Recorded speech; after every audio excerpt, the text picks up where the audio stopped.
Tai labas vakaras visiems, kurie jau prisijungė prie mūsų. Dar keletą žmonių vėluoja, bet prisijungs, jų nelaukim. Ir pradžioje norėčiau prisistatyti tiems, kurie manęs nepažįsta. Mano vardas Rasa. Esu sertifikuota Silva metodo dėstytoja Lietuvoje, lygiai taip pat kaip ir mano sesuo Deimantė, su kuria jau susipažinote vakar. Ir kaip jį minėjo, jau 12 metų mes dėstome šią unikalią metodiką Lietuvai, Lietuvos žmonėms, o su ja susipažinome jau prieš 15 metų. Ir kiekvieną kartą prieš pasisveikindama su naujais žmonėmis, aš juos sveikinu. Sveikinu su galimybė atversti savo gyvenime naują puslapį. Nes to žinios, tie įgūdžiai, kuriuos dovanoja Silva metodas, iš tikrųjų padeda pakeisti savo gyvenimo kokybę iš esmės. Kuomet aš susipažinau su Silva metodu, tai buvo ypatingai sudėtingas laikas man, nes tuo metu viena auginau dukrą, turėjau rūpintis išlaikymu, 7 darbai buvo iš visų pusių, kadangi esu aktorė ir tie darbai, jie iš dangaus nekrinta, juos reikia susirasti, bėgiojau į visas puses ir aišku, reikėjo tos vidinės ramybės, reikėjo stabilumo, į ką atsiremti, reikėjo surasti savo gyvenimo prasmę ir aišku, visuomet norėjau dirbti prasmingai. Ir tie 7 darbai, kuriuos turėjau, jie man padėjo išgyventi, bet visuomet kėliau klausimą, o ką galiu duoti žmonėms. Ir jaunystėje pasirinkau savo profesiją, aktorės profesiją, vien todėl, kad galėčiau pakylėti žmonės, gyventi prasmingiau, matyti gyvenimo prasmę, matyti šviesą. Ir aišku, teatro spektaklis, kino filmas, gera knyga visuomet mus įkvepia. Bet įkvepia valandai, 2, įkvepia dienai, galbūt net savaitė gali įkvėpti.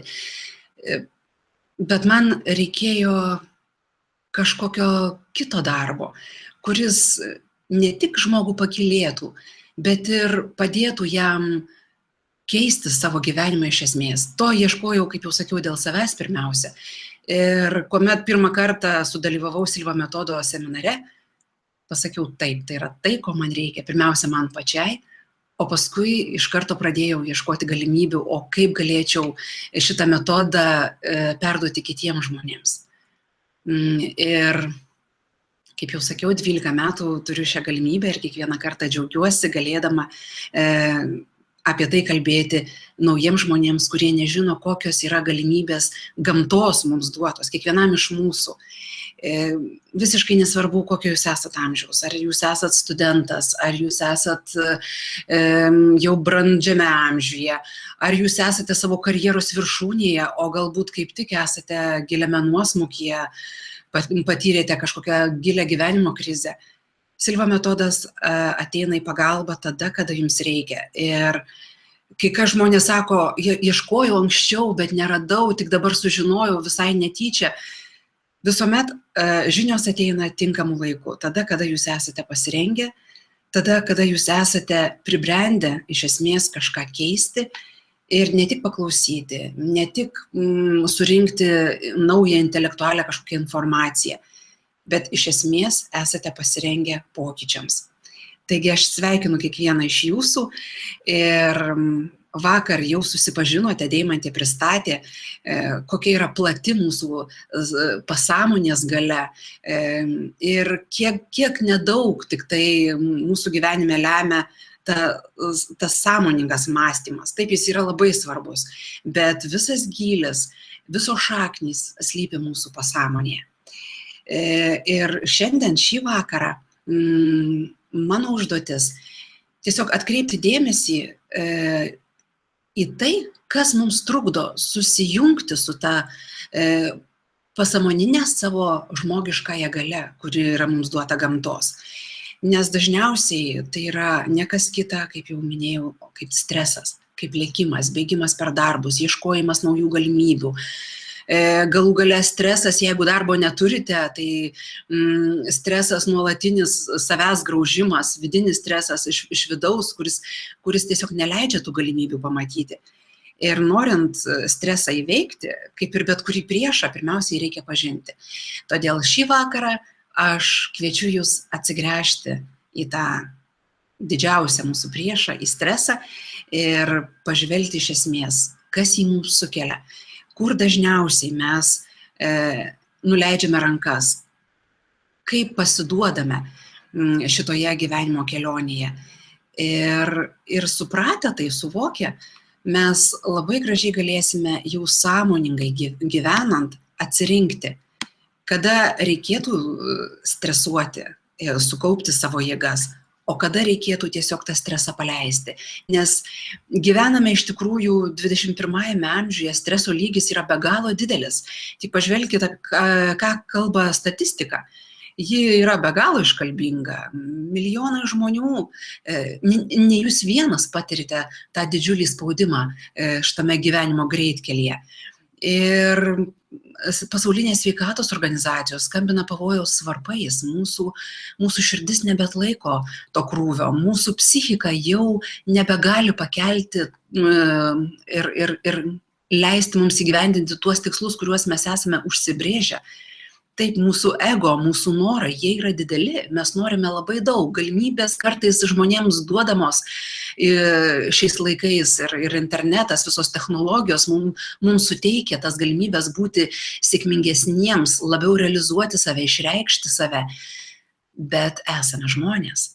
Turime vieną organizmą, vieną savo širdį, kuri plaka tam tikrų ritmų ir jeigu mes nuolat kelsime be galo didelius tikslus ir norėsime aplenkti konkurentus, aplenkti galų gale patys save, labai dažnai šitame kelyje į sėkmę mes išsekinam save ir prarandame gyvenimo džiaugsmą. Todėl šį vakarą aš raginu jūs tiesiog sustoti, nurimti ir atsigręžti į save. Ir panalizuoti, o kur aš prarandu gyvenimo džiaugsmą? Kur yra mano tie akmenys į sėkmę? Kur aš sustoju? Ko aš nesuprantu? Ir tiesiog sustoję, visiškai ramiai, išklausykite tą informaciją, ką aš kalbėsiu ir tiesiog aš net neabejoju, kad tai, ką jums reikia išgirsti, jūs natūraliai išgirsit ir suprasit. Ir tiesiog pažvelkime į tą pačią streso struktūrą, kaip jis veikia mus. Kaip jau sakiau, nuo streso mes nepabėgsime, ar ne? Gyvename galimybių laike, ypatingai aktyvaus laiko periodas yra. Ir mūsų įvairiausi įvykiai, jie gali būti blogi, gali būti geri ir viskas priklauso nuo reakcijos, kaip mes sureaguojame į įvykius. Iššūkiai jie buvo ir bus. Žmonės mums palankus arba nuolat erzinantys, jie buvo ir bus šalia. Jeigu su kažkuo išsiskyrėt, nutraukėt santykius, pakeitėt darbą, tai dar nereiškia, kad problemos baigėsi. Dažniausiai, jeigu mes tų problemų neišsprendžiam, mes jas nusinešam į naują situaciją. Ir kaip jau sakiau, kad tai nesikartotų, kad nesisuktumėte kaip voverė rate, ar ne? Tiesiog reikia suvokti, ką aš darau ne taip. Ir dažniausiai mes suklystame, kaip matote, antrajame žingsnyje, tai yra reakcijoje. Kaip mes reaguojame į tas situacijas, kurios mus ištiko. Ir ką mums davė gamta, ar ne? Kalbam apie mūsų žmogiškasias galias. Ir nuo senų senovės iš gamtos mes turime paveldėtas 3 natūralias žmogiškas reakcijas į stresą. Pirmoji reakcija yra kova. Taip, ir gyvūnai gamtoje lygiai taip pat kaip ir žmogus reaguoja. Jeigu susitinka 2 liūtai, ką jie daro? Jie įvertina situaciją ir jie puola vienas kitą, aiškintis, kuris stipresnis. Taip ir žmogus. Mes gyvenime didžioji dalis vis tik neišlaikome įtampos ir kimbam į savęs apgynimą, savęs teisinimą, aiškiname savo poziciją, norime įrodyti, kad esame teisūs. Taip, kovoti galima ir kai kam pavyksta tą kovą laimėti, jeigu jūs turite teisingus argumentus, turite patirtį vienoje ar kitoje srityje, taip, jūs galite tą kovą laimėti. Bet kokią kainą?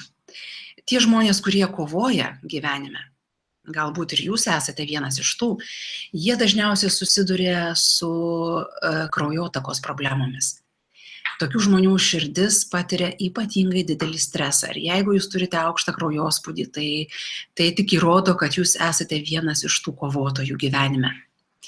Ir tiesiog, jeigu tai jau yra kaip sveikatos sutrikimas, tai yra ženklas, kad jums reikėtų keisti savo reakciją į įvykius, atsisakyti kovos. Ir tuoj mes aiškinsimės, kokių dar yra būdų, kaip galime kovoti su mums iškilusiais kažkokiais tai iššūkiais.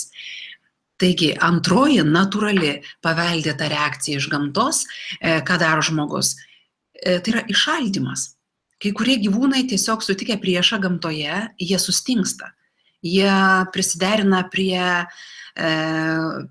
gamtos, pasislepia po lapais, slepiasi į krūmus, ar ne, kartais mes ir žmonės sakom, pasislėpiau krūmus, ar ne, nematau, negirdžiu, čia manęs šita situacija neliečia. Ir tas apsimetimas, tas įšaldymas, jis tuo momentu tarytum mus išgelbėja, ar ne? Mes sakom, nieko, yra situacija, galbūt labai sudėtinga, labai sunki, bet aš nereaguoju. Ir tokius žmonės mes dažniausiai vadiname šaltai žmonėmis. Sakom, kaip jūs taip, tokia situacija, o jis sėdi ramiu veidu, klauso ir visiškai nereaguoja. Tai iš tikrųjų nereiškia, kad tas žmogus nereaguoja. Tai yra tiesiog jo tokia reakcija į patiriamą stresą. Ir galime išlikti šaltakraujišku toje situacijoje, bet stresas niekur nedingsta. Mes jį tarsi užrakiname savo ląstelėse. Mes jį suspaudžiam, tokie žmonės dažniausiai atrodo kieti. Ir ne? Tai nereiškia, kaip jau sakiau, kad jie yra bejausmiai. Jie visą tą jausmą, visą tą stresą užspaudžia ir tai yra tikrai prasta reakcijos išraiška. Vis tik tas užspaudimas, jis duoda streso užrakinimą ląstelėse, kaip jau sakiau. Ir ką tai reiškia? Tai formuoja ligas, tokias kaip augliai, cistos, tai yra kaupiančios ligos, ar ne? Ląstelėse mes užrakiname tą neigiamą energiją. Ir jeigu tą darome nuolatos, tai išauga būtent į tokius susirgimus. Todėl jeigu jau esate tiek prikaupę, kad turite būtent šių sveikatos sutrikimų, tai rodo vėlgi, kad ta jūsų reakcija į gyvenimo įvykius yra netinkama. Vis tik reikėtų ieškoti kitų priėmimo būdų. Ir trečioji reakcija paveldėta iš gamtos, tai yra pabėgimo reakcija. Ir tokius gyvūnus mes suprantame, natūraliai priimam, tarkim, vilkas pamato kiškį ir kiškis natūraliai deda į kojas, jam gamta davė tokias galimybės pabėgti. Bet ir žmonės labai dažnai gyvenime tiesiog renkasi šitą trečią reakciją. Jie neišaldo, jie nekovoja, jie tiesiog sprunka. Ir ką mes gauname tokiu atveju? Lyg ir pabėgome, lyg ir ta situacija, tas iššūkis gyvenime toli, ar ne? Dažnai žmonės sako, išsiskyriau ir viskas, dabar pradėsiu naują gyvenimą, arba mečiau darbą ir dabar viskas keisis. Niekas nesikeis, jeigu jūs problemos nespręsit, kaip ir minėjau. Pabėgimas, jis gal sveikatos problemų tokių rimtų pradžioje ir nesukelia, bet jis labai stipriai kerta mūsų savivertę. O šitų kursų eigoje mes kalbėsime, kas lemia sėkmę, kaip gyventi, kad taptume sėkmingesni. Ir vienas iš faktorių yra žmogaus savivertė. Jeigu žmogus galvoja, kad jis yra vertas paties geriausio, jam tikrai seksis, jis pritrauks galimybės, kad galėtų realizuoti savo potencialą. Bet jeigu jūsų viduje kirba mintis, kad aš esu negeras, aš esu per prastas, aš esu per silpnas, jeigu aš gyvenime pabėgau, būtent naudojausi tokia reakcija į stresą, tiesiog pasišalinau, kažkam palikau spręsti problemas, o pats pabėgau, tai mūsų savivertė ypatingai stipriai keičia. Ir tai anksčiau ar vėliau jūs prives prie bankrotų, kažkokių tai finansinių situacijų, keblių, kurias reikės spręsti. Ir tai bus ne kas kita, kaip būtent šita kadaise kažkurioje gyvenimo situacijoje pasirinkta pabėgimo reakcija. Tai šios trys reakcijos paveldėtos iš gamtos ir ką siūlome mes kaip alternatyvą į šias reakcijas. Mes nesame gyvūnai, mūsų smegenys turi didesnės galimybės. Todėl ištikus vienam ar kitam įvykiui, kuris iš tikrųjų mus sukrečia, ką reikėtų daryti? Vietoj šaldymo, vietoj pabėgimo ar kovojimo mes raginame pirmiausiai nurimti. Ketvirtoji reakcija, kurią čia matote, tai yra plaukimas pasroviui. Tai nereiškia, kad aš nereaguoju. Tai nereiškia, kad aš nusiplaunu rankas. Tai reiškia, kad aš tiesiog nurimstu. Stresinėje situacijoje sustoju ir nurimstu. Taip, yra sudėtinga nereaguoti, aktyviai neįsileisti į emocijas. Jeigu jums ypatingai stresinė kritinė reakcija, išreiškite tas emocijas, neišaldykit, ar ne, kaip kai kas daro, išverkit, jeigu netekot kažko brangaus, kažkas baigėsi, kas jums buvo ypatingai vertinga, išverkit, išrėkit, iššaukit, nuvažiuokit į mišką, į gamtą, atiduokit visą tą pyktį galų gale, jeigu kažkas ypatingai supykdė, išliekit visą tai ir paskui nurimkit. Padarykit viską, ką reikia, tam, kad jūs galėtumėte nurimti. Nurimti ir leisti savo tiesiog pabūti, susivokti, kas atsitiko, kas įvyko, ko netekot. Taip. Ir labai išmintingai senovėje žmonės darydavo, kai jie leisdavo savo išliūdėti, išbūti tą laiką, tarkim, gedulo laikotarpiai būdavo, ar ne, pusę metų, metai laiko. Ir labai gerai, kad būdavo nustatytas laikas. Ar ne, tas pusė metų ar metai netekus artimo žmogaus. Nes jeigu jūs plauktumėt pasroviui, dabar labai daug žmonių tiesiog pasineria į tą išgyvenę kažkokį tai stiprų stresą, pasineria ir lieka ten 5 metams, 18 metų, kai kas 20 metų vis dar verkia savo prarasto artimo žmogaus ir tiesiog negali gyventi toliau, ar ne, neperlipa per tą skausmą. Tai senovėje žmonės labai išmintingai duodavo laiką. Pusę metų bus mano gedulo laikotarpis, va tuo metu ir leisdavo savo išlieti tas emocijas, pabūti, išgyventi, atsisveikinti su tuo, kas buvo, kas praėjo, kas gero buvo. Ir tada po pusės metų, po metų, jie persirengdavo naujom spalvom, ar ne, iš juodo gedulo rūbo galima buvo jau apsirengti naujų drabužių ir pradėti versti naują gyvenimo puslapį. Todėl visuomet atsitikus kažkam, kaip jau sakiau, leiskit savo plaukti pasroviui, leiskit išbūti tai situacijai. Nežinau, jeigu tai yra lengvas stresas, galbūt tas plaukimas pasroviui jums bus 10 minučių kažkokioje stresinėje, konfliktinėje situacijoje. Tiesiog išeikit, uždarykite duris ir išeikit 10 minučių, išeikit į lauką, pasivaikščiokit, jei turit galimybę. Jei neturit galimybės, nežinau, išeikit į tualetą, užsidarykit, 10 minučių jūsų ten tikrai niekas netrukdys. Ir leiskit savo nurimti, plaukti pasroviui. Ir kas atsitinka, kai mes leidžiame savo nestresuoti, bet nurimti? Tuomet mes nuraminame savo įtemptą smegenų dažnį. Vakar Deimantė minėjo, kad streso lygmenyje afekto būsenoje, taip vadinamoje, kuomet yra labai aukštos vibracijos, padaromi nusikaltimai. Žmogus afekto būsenoje, jis nevaldo savęs, nevaldo savo aukštesnio mąstymo. Ten įsijungia instinktai. Mes tada stengiamės pasakyti kažkokius žodžius skausmingus, žmogų kitą įžeisti, pažeminti. Todėl streso būsenoje, ir Deimantė minėjo, niekuomet nereaguokit, ką jums sako kitas žmogus, nes jam irgi reikia apsiginti, ar ne? Todėl plaukiant pasroviui mes leidžiame smegenų vibracijoms sulėtėti. Kitaip tariant, atsipalaiduojam ir vėl susijungiame su savo žmogiškąja esybe, su savo pasąmonė, kur yra daug platesnė už jūsų įtemptą ir tą sąmoningą protą. Ir kai mes nurimstam, mes galime pamatyti naujas galimybes ir ne tik pamatyti naujas galimybės, mes galime čia pasirinkti požiūrį į tą situaciją, kuri mus ištiko. Nes požiūris yra ypatingai svarbus, jūs matote centre čia pavaizduotas. Būtent nuo požiūrio priklauso, kaip mums seksis toliau po šitos krizinės situacijos, po šito streso, po šitos konfliktinės situacijos.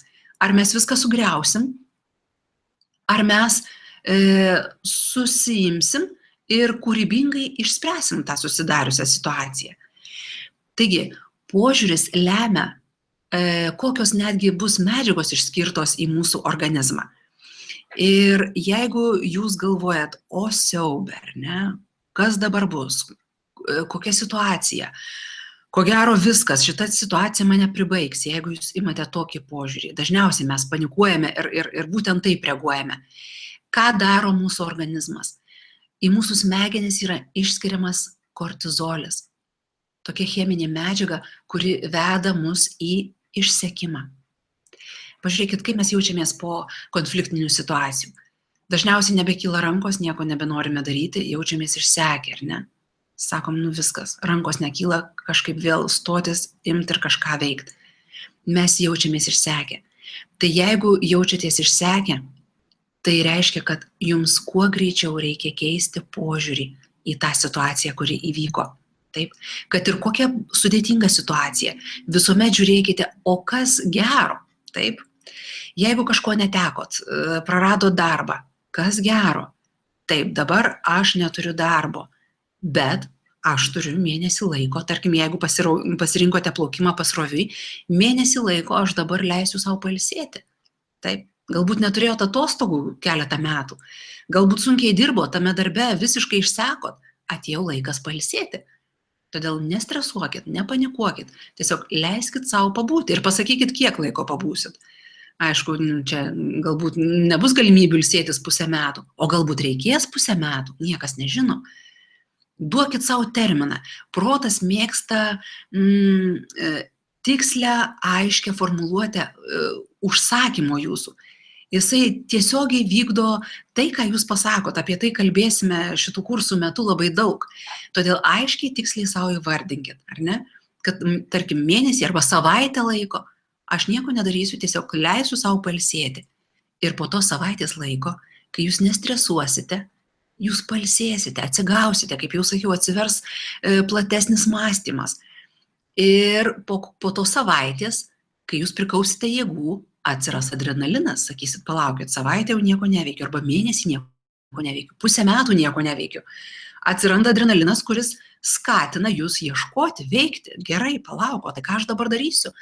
Tas mano gyvenimo etapas baigėsi, tas žmogus išėjo, ta situacija praėjo, to darbo jau nebeturiu, ką darau dabar. Tada adrenalinas suteiks jums naujos energijos eiti į priekį. Ir kai jūs turėsite naujos energijos, jūs eisit, ieškosit, kalbėsit, skambinsit, galų gale pradėsite dirbti ir galiausiai jūs pajausite vidinę ramybę. Va šitas stresas, kuris suteikia vidinę ramybę, jis yra be galo naudingas ir vedantis visą žmoniją į priekį. Nes kalbėti apie stresą vien tik tai apie kaip visuotiną blogį tikrai būtų didžiulė klaida. Be streso žmonija neįtų į priekį. Stresas yra mums tikrai reikalingas. Pažiūrėkit sportininkai, jeigu jie nepatirtų streso prieš startą, jie nepasiektų tokių rezultatų. Stresas yra reikalingas, kad mes nesustotume, ar ne? Nes patogiai gulėti ant sofos galima, bet kas iš to, mūsų gyvenimas stovi vietoje, mes netobulėjam kaip žmonės, mes neišnaudojam savęs, neatskleidžiam savęs. Todėl tas stresas, jis yra labai naudingas. Tik kaip jau sakiau, viskas priklauso nuo mūsų požiūrio. Ar mes save sekinsim, ar ne, vesim išsekimą, ar mes patirsime adrenaliną ir skatinsim save. Ir dabar tiesiog žiūrint, kai aptarim šitą schemą, pažiūrėkite, kaip jūs jaučiatės po darbo. Grįžę po darbo, kad ir šiandien, galbūt dar taip intensyviai ir nedirbot, o jeigu dirbot, tai kaip jaučiatės? Jeigu grįžtat iš darbo namo ir išsitiesėt patogiai ir sakot, tai buvo sunki diena, reikėjo ir tą padaryti, ir tą, ir tiek daug darbų, bet kaip gera, kai viską padariau, ar ne? Grįžau į namus, persirengiau, pavalgiau ir taip gera, buvo gera diena. Vadinasi, dirbate tinkamą darbą, esate savo vietoje. Reiškia, tobulėjat ir darot tikrai, tikrai vertingą darbą žmonijai. Bet jeigu jūs grįžtate į namus ir jaučiate absoliutų išsekimą, viskas, rankos nekyla dar kažką, ar valgyti daryti, ar vaikus apkabint, jau nėra energijos ir jėgų, vadinasi, pats metas tiesiog peržiūrėti tas situacijas, kurios jūs sekina. Galbūt tai nėra darbas, čia dabar mes kalbame apie darbo situacijas. Galbūt jūs namuose kiekvieną dieną grįžę po darbo patiriate didžiulį stresą. Manote, kad kažkas keisis, atidėliojat situaciją, jos nesprendžiat, bet situacija nesikeičia. Tokiu atveju, jeigu jūs nuolatos patiriat, tas nuolatinis kasdienis stresas, jis veda jūs į išsekimą, jums reikia tučtuojau susimastyti. Ar tikrai verta taip gyventi? Jeigu galit, keiskit situaciją. Bet dažniausiai kartais žmogus sako, ką aš galiu padaryti, aš situacijos negaliu pakeisti. Jeigu tikrai pripažinsit savo, kad nieko negalit pakeisti, tada vienintelis dalykas, kurį jūs tikrai galit pakeisti ir nuo to jau neišsisuksit, tai yra požiūris į tą situaciją. Taip, galbūt tai yra jūsų artimieji kažkokie, galbūt slaugot ar ligonių savo artimų žmonės, kur tikrai jų palikti negalit, bet tai jūs sekina kiekvieną dieną. Tiesiog keiskite požiūrį į tą situaciją. Taip. Pasakykit, kad tai galbūt mano artimas žmogus, galbūt jis sunkiai serga. Taip, bet dabar aš turiu, imkit tą kitą požiūrį, kuris suteiks jums jėgų. Galbūt aš galiu tam žmogui atsidėkoti už tai, kiek jis man gyvenime davė ar padėjo, ar ne? Ir va toks požiūris jau leis visai kitaip bendrauti su tais sudėtingais žmonėmis šalia esančiais. Ar tai būtų vyras, ar žmona, ar paaugliai vaikai, tiesiog ieškokite kito požiūrio. Ir kad požiūris iš esmės atsakingas už jūsų savijautą, kaip jau matot, čia puikiai parodyta, ar jūs jaučiat ramybę, ar jūs jaučiat išsekimą. Kitas dalykas, tai tiesiogiai įtakoja jūsų sveikatą. Taip? Kiekvieną dieną patiriamas stresas tiesiogiai veda jūs arba į ligas, arba veda į energijos kaupimą ir tobulėjimą. Ir dabar kaip pakeisti, ar iš tikrųjų tas požiūris toks galingas, kaip aš jums pasakoju, mums padės keletas tokių pavyzdžių, kur tiesiog galėsit pasijuoktis iš situacijos. Ir pasižiūrėti, ar jums kartais taip nebūna. Tarkim, namas, ar ne? Namas jūsų požiūriu. Gražus namas, jį puoselėjat, mylit. Jeigu ateitų čia vertintojai, ką mato vertintojai? Namas kaip namas, ar ne? Įprastas namas, nieko neypatingas. Jeigu banko nuomonė, kas esate susidūrę, ar ne? Kokia jūsų namo vertė, dažniausiai pasirodo kaip šuns būda. Taip? Pirkėjo nuomonė, jeigu pažvelgia jūsų namą, tai aišku, pirkėjas mato visus trūkumus. Ir mokesčių inspekcijos nuomonė, jūsų namas, tai yra pasakų pilis. Matote, namas tas pats ir kiek gali būti skirtingų požiūrių. Taip? Taip, kad viskas yra jūsų rankose. Ir dar vienas pavyzdys, kai požiūris lemia gyvenimo kokybę, ir kartu šitas paveikslėlis atspindi, tai psichologijos vienas iš tėvų, Williamas Jamesas, savo knygoje rašė, kaip jis išgyveno koncentracijos stovykloje. Tuo metu, kai išorė iš tikrųjų buvo tokia nepavydėtina, kai tave kiekvieną dieną žemina, kai esi užrakintas, kai tavo visos laisvės apribotos, kai žmogaus orumas absoliučiai yra suniekintas, kaip reikėjo išlikti tokiomis sąlygomis. Vėlgi, tai atsigręžimas į save. Jūsų išorė, jūsų sąmoningą lygmenį gali apriboti tos gyvenimiškos aplinkybės, bet viduje jūs esate absoliučiai laisvas. Todėl užsimerkit, nurimkit, atsipalaiduokit ir pajunkit savo vaizduotę. Silva metodas moko, kaip pasinaudoti savo vaizduotę kritinėse situacijose, kaip savo padėti, kaip susikurti tokį gyvenimą, kokį jūs iš tikrųjų norėtumėte turėti. Mes apie tai kalbėsime šių kursų metu. Taip, kaip pasinaudoti vaizduotę, kaip kurti tos vaizdinius, kurie bus tarsi jūsų ateities gyvenimo projektai. Ir vaizduotės lygmenyje jūsų niekas negali apriboti. Williamas Jamesas būtent ir savo knygoje rašo, kaip jisai, būdamas toj koncentracijos stovykloje, pažemintas, paniekintas iš išorės, viduje, jisai svajodavo, ką jis darys, kai jis išeis iš koncentracijos stovyklos, kai jis pagaliau pajaus laisvės pojūtį. Ir jisai rašo, kad aš, sako, svajodavau, kaip grįžęs į Ameriką su savo draugais, galėsiu mėgautis beisbolo varžybomis, kaip galėsiu gerti alų, bendrauti su savo artimaisiais ir pasakosiu viską, ką aš čia išgyvenau. Ir būtent toks minčių nukreipimas į tai, ko aš noriu gyvenime, kaip aš noriu jaustis, jam padėjo išlikti tokiuose ypatingose sąlygose. Tai čia koncentracijos stovykla, bet iš tikrųjų šiandien mūsų gyvenimas irgi kartais įvaro į tokį kampą, kur žmogus iš tikrųjų išgyvena pragariškas būsenas. Ir būtent toks savęs nuraminimas, kartais žmonės sako, kodėl aš turėčiau apgaudinėti save, jums nereikia apgaudinėti savęs. Tiesiog sukurkite vaizduotėje savo ateities projektą. Ir tai nebus jūsų, kartais žmonės sako, kam čia kurti svajonių pilis, ar ne? Bet iš esmės tai nei viena pilis nepasistatė iš karto. Visos pilys kažkada buvo svajonių pilys. Taip?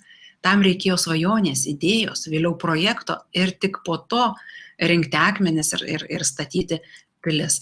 Taip, kad požiūris iš tikrųjų yra pradžių pradžia. Čia dar vienas pavyzdys.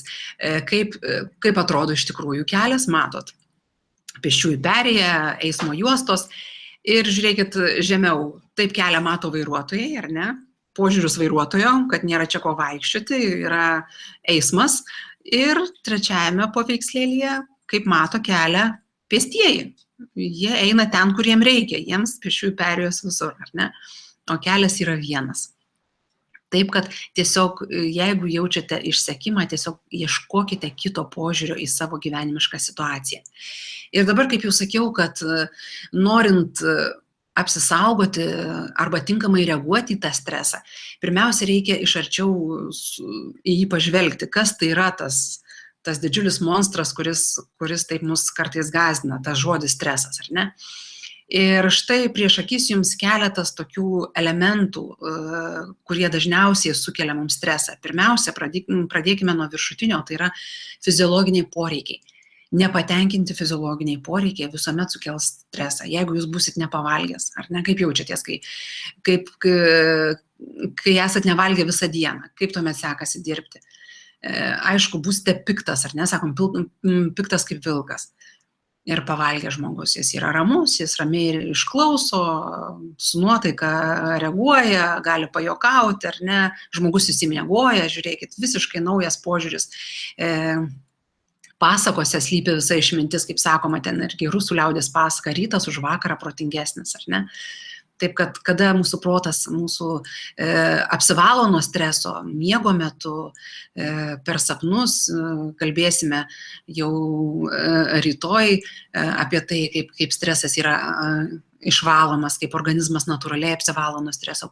Pamiegoję, atsikėlę, mes vėl iš naujų žvilgsnių galime įvertinti savo gyvenimišką situaciją, darbus ir taip toliau. Lygiai taip pat atostogos. Atostogos yra būtinos bent 2 savaitės nepertraukimų atostogų per metus. Tai yra privaloma žmogui. Kartais žmonės pasiima savaitę, tarkim žiemą, savaitę vasarą atostogų. To nepakanka, nes vėlgi mokslininkai yra įrodę, kad mūsų smegenys geba atsipalaiduoti tik po 7 dienų. Gal ir patys esate pajautę, kad išvažiuojate atostogauti, o dar strese, ar ne? Niekaip nuvažiuojat prie šiltos jūros, ar ten, nežinau, ant smėlio kažkur Palangoje, ar į kaimą nuvažiuojat, galvas skauda nuo tyro oro, nuo visko. Dar stresas mus veikia maždaug 7 dienas. Ir po 7 dienų jau dažniausiai, kai jau reikia išvažiuoti, vėl grįžti į darbus, mes tik tada pajaučiam atsipalaidavimą. Ar sakom, va dabar, tai jau galėčiau pradėti atostogauti.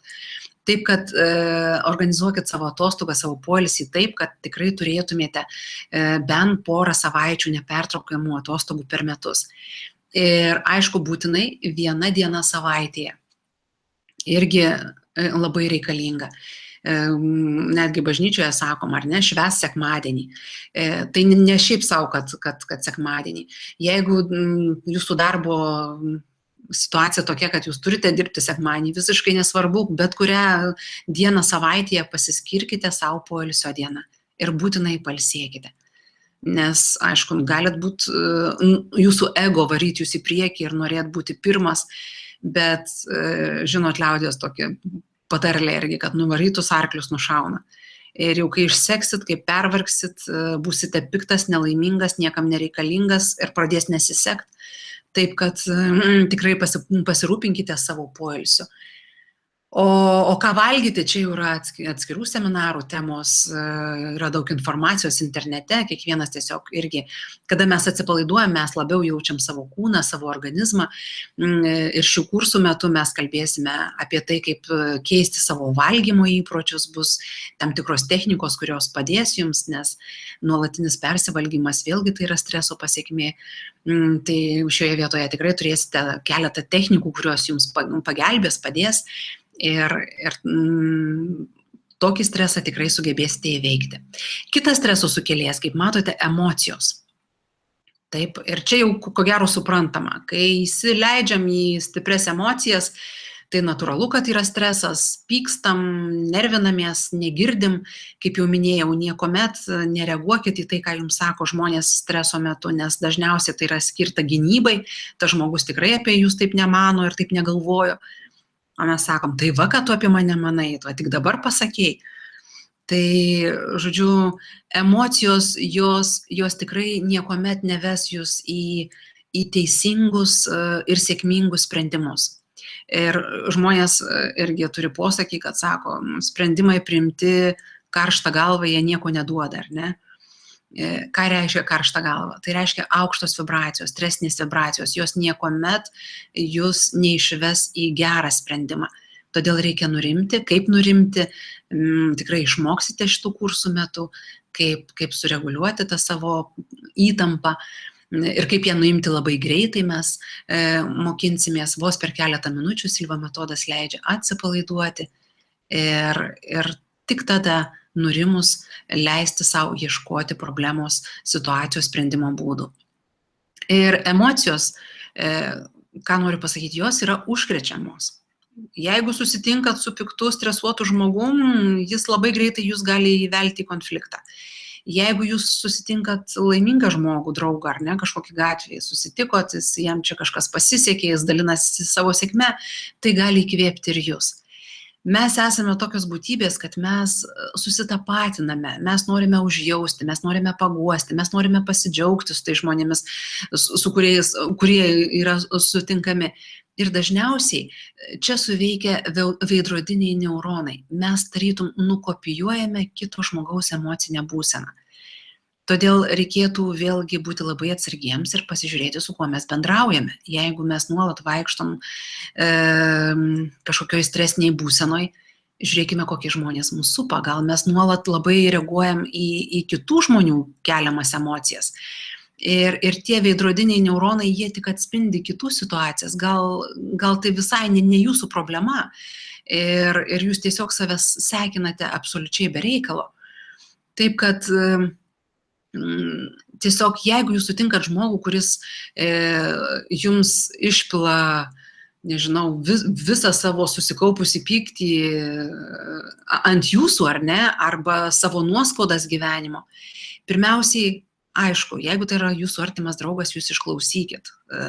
Ir išklausę, žiūrėkit, kuo jūs jam galit pagelbėti, padėti. Jeigu galit padėti, patarkit ar pasiūlykit, ką žinot toj situacijai. Ir žmogus, kuriam iš tikrųjų reikia pagalbos, jis išgirs tą jūsų patarimą. Bet jeigu pastebėsit, kad jūs siūlote pagalbą, o tas žmogus sako, taip, bet taip, čia gal tau tai padėjo, bet man tai ne, jūs pamatysite, kad tai yra žmogus, kuriam tiesiog reikalingas ne patarimas, ne pagalba, o dėmesys. Tokiu būdu jis tiesiog traukia iš jūsų dėmesį, traukia jūsų laiką, jūsų energiją, o spręsti nieko yra nepasirengęs. Tai tuomet žiūrėkit, kiek jūs turite to laiko ir galimybių skirti jam dėmesį. Jeigu jūs turite savo problemų, savo užimtumą, tai tiesiog reikėtų vengti tokio bendravimo ir tokių žmonių. Tai yra toksiniai santykiai, kurie nieko nesprendžia iš esmės. O pabendravę su tokiu žmogum, jūs nueisit ir galiausiai pajausit, kad iš tikrųjų ir pats jėgų neturit. Gal iš tikrųjų nėra taip gerai, kaip galvojot, ir žodžiu, jūsų nuotaika veidrodinių neuronų dėka virs lygiai tokia pačia prasta, kaip ir to žmogaus, su kuriuo ką tik pasikalbėjot. Taip, kad emocijos yra užkrečiamos. Ir aš nesakau, kad būkite šalti ir abejingi artimųjų kažkokiam bėdom, bet kaip jau sakiau, išklausykit ir jei galit, kuo padėkit. Patarkit, bet jeigu matot, kad žmogus tik tai mėgaujasi savo problemomis ir traukia jūsų dėmesį į laiką ir energiją, tai tokiu atveju reikėtų tokių santykių atsisakyti.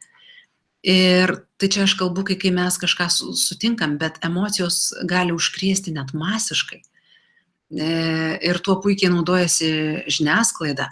Šiais laikais galima užkrėsti žmonės tiesiog per informaciją. Paskelbus, kad, nežinau, visai neseniai čia prieš keletą metų, žiūrėkit, kaip mes išgyvenom krizių bangas, ar ne, kur tiesiog paskelbiama panika visiems žmonėms, tada kyla išgastis, ką daryti, kur bėgti, kaip čia dabar elgtis, gal man dar tos krizės ir nejaučiu, bet visi kiti sako, kad jaučia ir tada ta panika, ji sukelia stresą ir suirutę, viską išardo.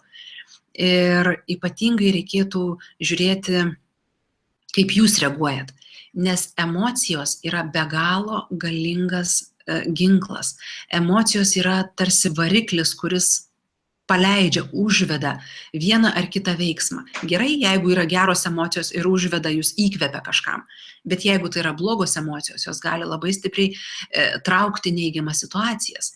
Vėlgi, ką sako mūsų liaudis, sako, nelaimė viena nevaikšto, ar ne? Kaip jums atrodo, kodėl toks posakis ir toks požiūris susiformavo, kad nelaimė viena nevaikšto? Todėl, kad staiga žmonės sureaguoja vienu metu, tarkim, giminiai kažkas mirė, visi, kaip čia atsitiko, ar ne, visi verkiam, prisimenam, kaip čia galėjo būti, kaip čia, ir į tą įsitraukia visi jūsų artimieji. Ir žiūrėk, po kurio laiko ir vėl laidotuvės, ar ne, ir sakom, žiūrėk, kokie metai, laidojam, todėl, kad masiškai buvo sureaguota. Lygiai taip pat viso pasaulinė prasme. Nukrito kažkoks lėktuvas. Ką daro žiniasklaida? Per visus kanalus, visom kalbom yra paskleidžiama žinia, nukrito lėktuvas ten ir ten. Natūralu, mes žmonės reaguojam, žiūrėk, kaip taip galėjo atsitikti, dar besvarstom, ar tu girdėjai, ar tu matėjai, kas ten buvo. Ir vėl mes reaguojam. O kai reaguojam, emocijos turi be galo didelę galią traukti. Mes kuriam. Žiūrėk, tą pačią situaciją mums praneša per žinias ir vėl, kad nukrito dar vienas lėktuvas, dar viena katastrofa ir taip toliau. Nes masės įsijungė ir sureagavo į tą situaciją. Todėl labai reikėtų atsargiai reaguoti į vieną ar kitą pranešimą tiek žiniasklaidoje, tiek šiaip įvykus vienam ar kitam įvykiui. Priimti jį natūraliai ir atsiriboti nuo tokio įsijautimo ir masinio aptarinėjimo, nes tokiu būdu mes niekam nepadėsim, bet tik tai kursime dar labiau. Ir kad emocijos yra be galo galingos ir traukiančios, tai rodo viena iš galingiausiai traukiančių emocijų, tai yra baimė. Ko mes bijom, tą mes pritraukiam. Ir esate, ko gero, daugybę kartų tai pajautę. Nežinau, elementari situacija, pabandykit išeiti iš darbo, kad viršininkas nepastebėtų. Esat bandę, ko gero, ar ne? Ir prisiminkit, kaip sekėsi.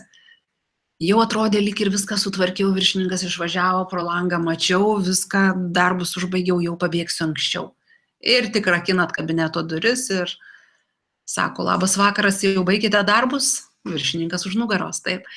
Taip, kad tai, ko mes bijom arba kažką bandom paslėpti, kažką nutilėti, anksčiau ir vėliau viskas išaiškėja, nes baimė turi ypatingai stiprią energiją traukti. Taip, kad emocijos yra be galo svarbios. Toliau dar vienas streso sukėlėjas, tai yra dabarties atsisakymas, kuomet mes nemokame ir negyvename šiandien, čia ir dabar. Čia geriausias pavyzdys, kaip gyventi čia ir dabar, tai yra visa rytų kultūra, ar ne? Jau šiais laikais turime galimybę nukeliauti į Indiją, į Kiniją, pasidomėti kitomis kultūromis. Ir ten žmonės, tarkim, Japonijoje arbatos gėrimo ritualai, ar ne, kam jie yra skirti? Ar jie laiko turi per daug, kad ten iš vieno puodelio pila į kitą? Ne, tai yra dabarties sustabdymo, momento, akimirkos pagavimo būdai, kitaip tariant, proto nuraminimo. O dažniausiai mūsų protas neramus, nes mes žiūrim arba į ateitį vieni žmonės, sako, o dabar dirbu, bet paskui gyvensiu gerai. Ar ne? Ir mes išsekinam save, negyvendami dabartyje. O kiti žmonės sako, oi, kaip buvo gerai kažkada. Va tada taip gyvenau jaunystėje, va tada tai buvo laikai. Taip, tai buvo laikai, jūs buvote jaunesnis, natūralu, kad buvo daugiau galbūt energijos, dar kažko, bet jūs praleidžiate dabarties momentą, galvodami apie praeitį ir neįvertinate, ką jums likimas gyvenimas duoda šiandien. Galbūt turite daugiau laisvo laiko, ar ne, jeigu darbai nudirbti, arba priešingai, kažkada neturėjot ką veikti, o dabar turite galimybę dirbti. Žodžiu, jeigu jūs kreipiate dėmesį vien tik į ateitį arba į praeitį, jūs patiriate stresą, nes ten protas turi daug informacijos. Ateičiai kurti, ar ne, mes kuriam, planuojam, išsekinam save, arba praeičiai analizuoti, kodėl padariau taip, o ne kitaip. Ir tas analizavimas veda į išsekimą. Todėl, norint atsikratyti streso, tiesiog reikėtų ieškoti galimybės sustoti ir pagauti dabarties akimirką. Kodėl protas dabarties akimirkoje nutyla? Todėl, kad jis neturi informacijos. Dabar, ką aš galiu padaryti dabar? Nieko. Dar niekas neįvyko, ar ne? Dar nieko nesukūriau, dabar sėdžiu ir ką darau? Nieko neveikiu. Ir protas pasimeta ir jis atsipalaiduoja. Jis neturi informacijos, su kuria turėtų dirbti ir tą akimirką jisai ilsisi. Todėl suraskit laiko atsisėsti, išgerti puodelį kavos ar arbatos. Leiskit savo pajausti šitą dabarties akimirką, pasimėgauti ją, įvertinti, ką gyvenimas jums siūlo dabar. Ir tokiu būdu išsilaisvinsite iš streso. Dar vienas streso sukėlėjas yra stereotipai. Tai yra noras įtikti į stereotipą, į visuomenės normą, ar ne? Ir čia mes patiriam daugybę streso, besistengdami būti gerais darbuotojais, gerais tėvais, gerais vyrais ar žmonomis. Mes norime būti patys geriausi. O kas tai yra geras darbuotojas? Ar geras žmogus galų gale visuomenė yra nustačius normas? Ir jeigu jūs ten, tarkim, nežinau, 3 kartą važiuojat šiais metais atostogaut, tai kaimynų požiūriu jūs iš vis gal esat koks nors ten, nežinau, vagis, iš kur turi tokius išteklius atostogaut ir taip toliau. Ką apie jūs pagalvos kaimynai, mes iš karto apaugam tais tokiais mąstymais, ką pagalvos kiti. Ir tai mus pradeda slėgti, tai yra niekas kita kaip stresas. Norime būti geri, perdėtai geri. Ir save sekinam ir varginam.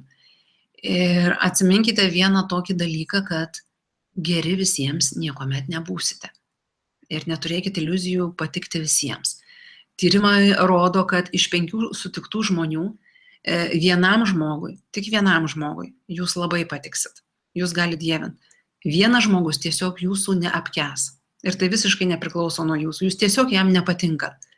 O 3 žmonėm reakcija bus neutrali. Nei taip, nei ne.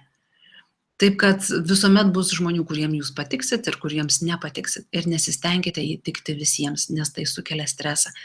Nesistengkite jauniems žmonėms nurodyti, kaip jie turėtų gyventi. Ir įsprausti juos į stereotipus, kokią, tarkim, reikėtų rinktis gyvenime profesiją.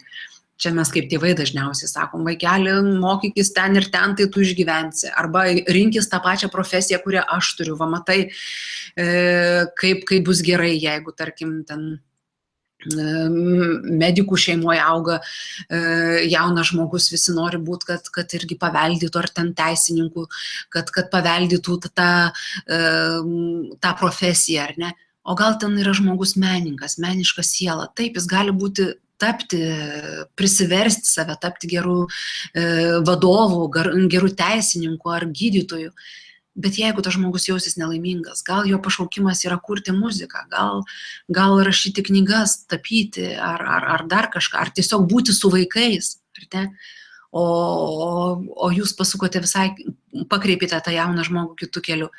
Žodžiu, nesistengkite to daryti, nes norėdami gero, ar ne, tarkim, nurodyti tą šviesesnę ateitį savo vaikui, jūs galite jį tiesiog nukreipti visiškai netinkamą linkme.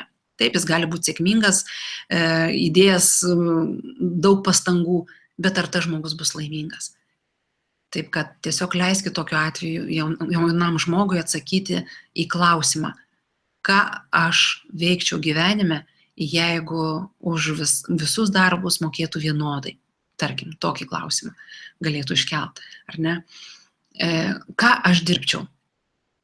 Arba iš viso būtų neatlygintinas darbas visų profesijų. Tai kur aš eičiau, ką aš daryčiau, kur man būtų pačiam smagu, kur gera, arba kur eičiau dirbti tiesiog net ir nemokamai, bet kad tik leistų tai tokį darbą dirbti.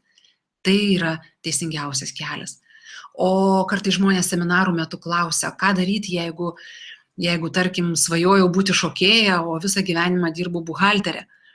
Taip, jau gyvenimo nepakeisi, jau profesijos nepakeisi, o nuolatos darbe patiriu stresą. Tokiu atveju atsakymas paprastas.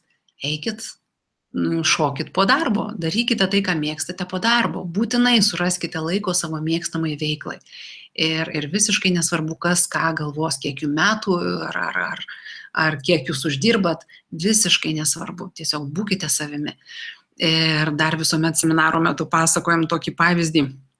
Tokia istorija, kurią perskaitėm internete, gal ir jūs esate skaitę, kai žmogus keliavo per kaimą su savo vaiku ir vedėsi asilą.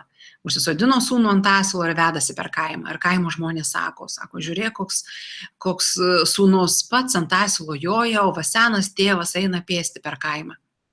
Žmogelis pagalvojo, perėjęs tą kaimą, sako, iš tikrųjų gal sūnau negražu, žinai ką, sako, lipk nuo to asilo ir leisk per kitą kaimą aš prajosiu. Eina per antrą kaimą ir tam antram kaime žmonės sako, klausyk, koks tėvas, pats užlipęs ant asilo, o sūnus eina šalia. Sako, gėdos turėk, ar tu tėvas? Nulipo žmogelis nuo to asilo, sako, žinai, sūneli, iš tikrųjų kažkaip negražu. Sako, per kitą kaimą, sako, sėskim dviese, sako, gal atlaikys tas asilas. Ir jie joja per trečią kaimą. O ten žmonės griebėsi rankom už galvos ir sako, ar jūs turit proto, dviese ant asilo, vargšas asiliukas, 2 žmonės užlipę, sako, kaip jūs galite šitaip? Tada perėję tą kaimą, tas žmogelis nulipo su sūnum, sako, žinai ką, va dabar tas kaimas, kur prieki mūsų yra, sako, eikime spėsti ir veskime tą asilą. Sako, tai tada nors žmonės nieko neturės ką pasakyti apie mus. Ir vedasi jie per tą 4. kaimą tą asilą, o žmonės bado pirštais ir sako, čia kas per kvailiai, turi asilą, o pėsti eina. Matot, taip, kad žmonės visuomet kalbėjo ir kalbės. Taip, kad nekreipkite dėmesio į stereotipus, tiesiog gyvenkite taip, kaip jums norisi, kas jums gyvenime teikia džiaugsmą. Ir tada patirsite mažiau streso, būsite labiau laimingi ir atsipalaidavę.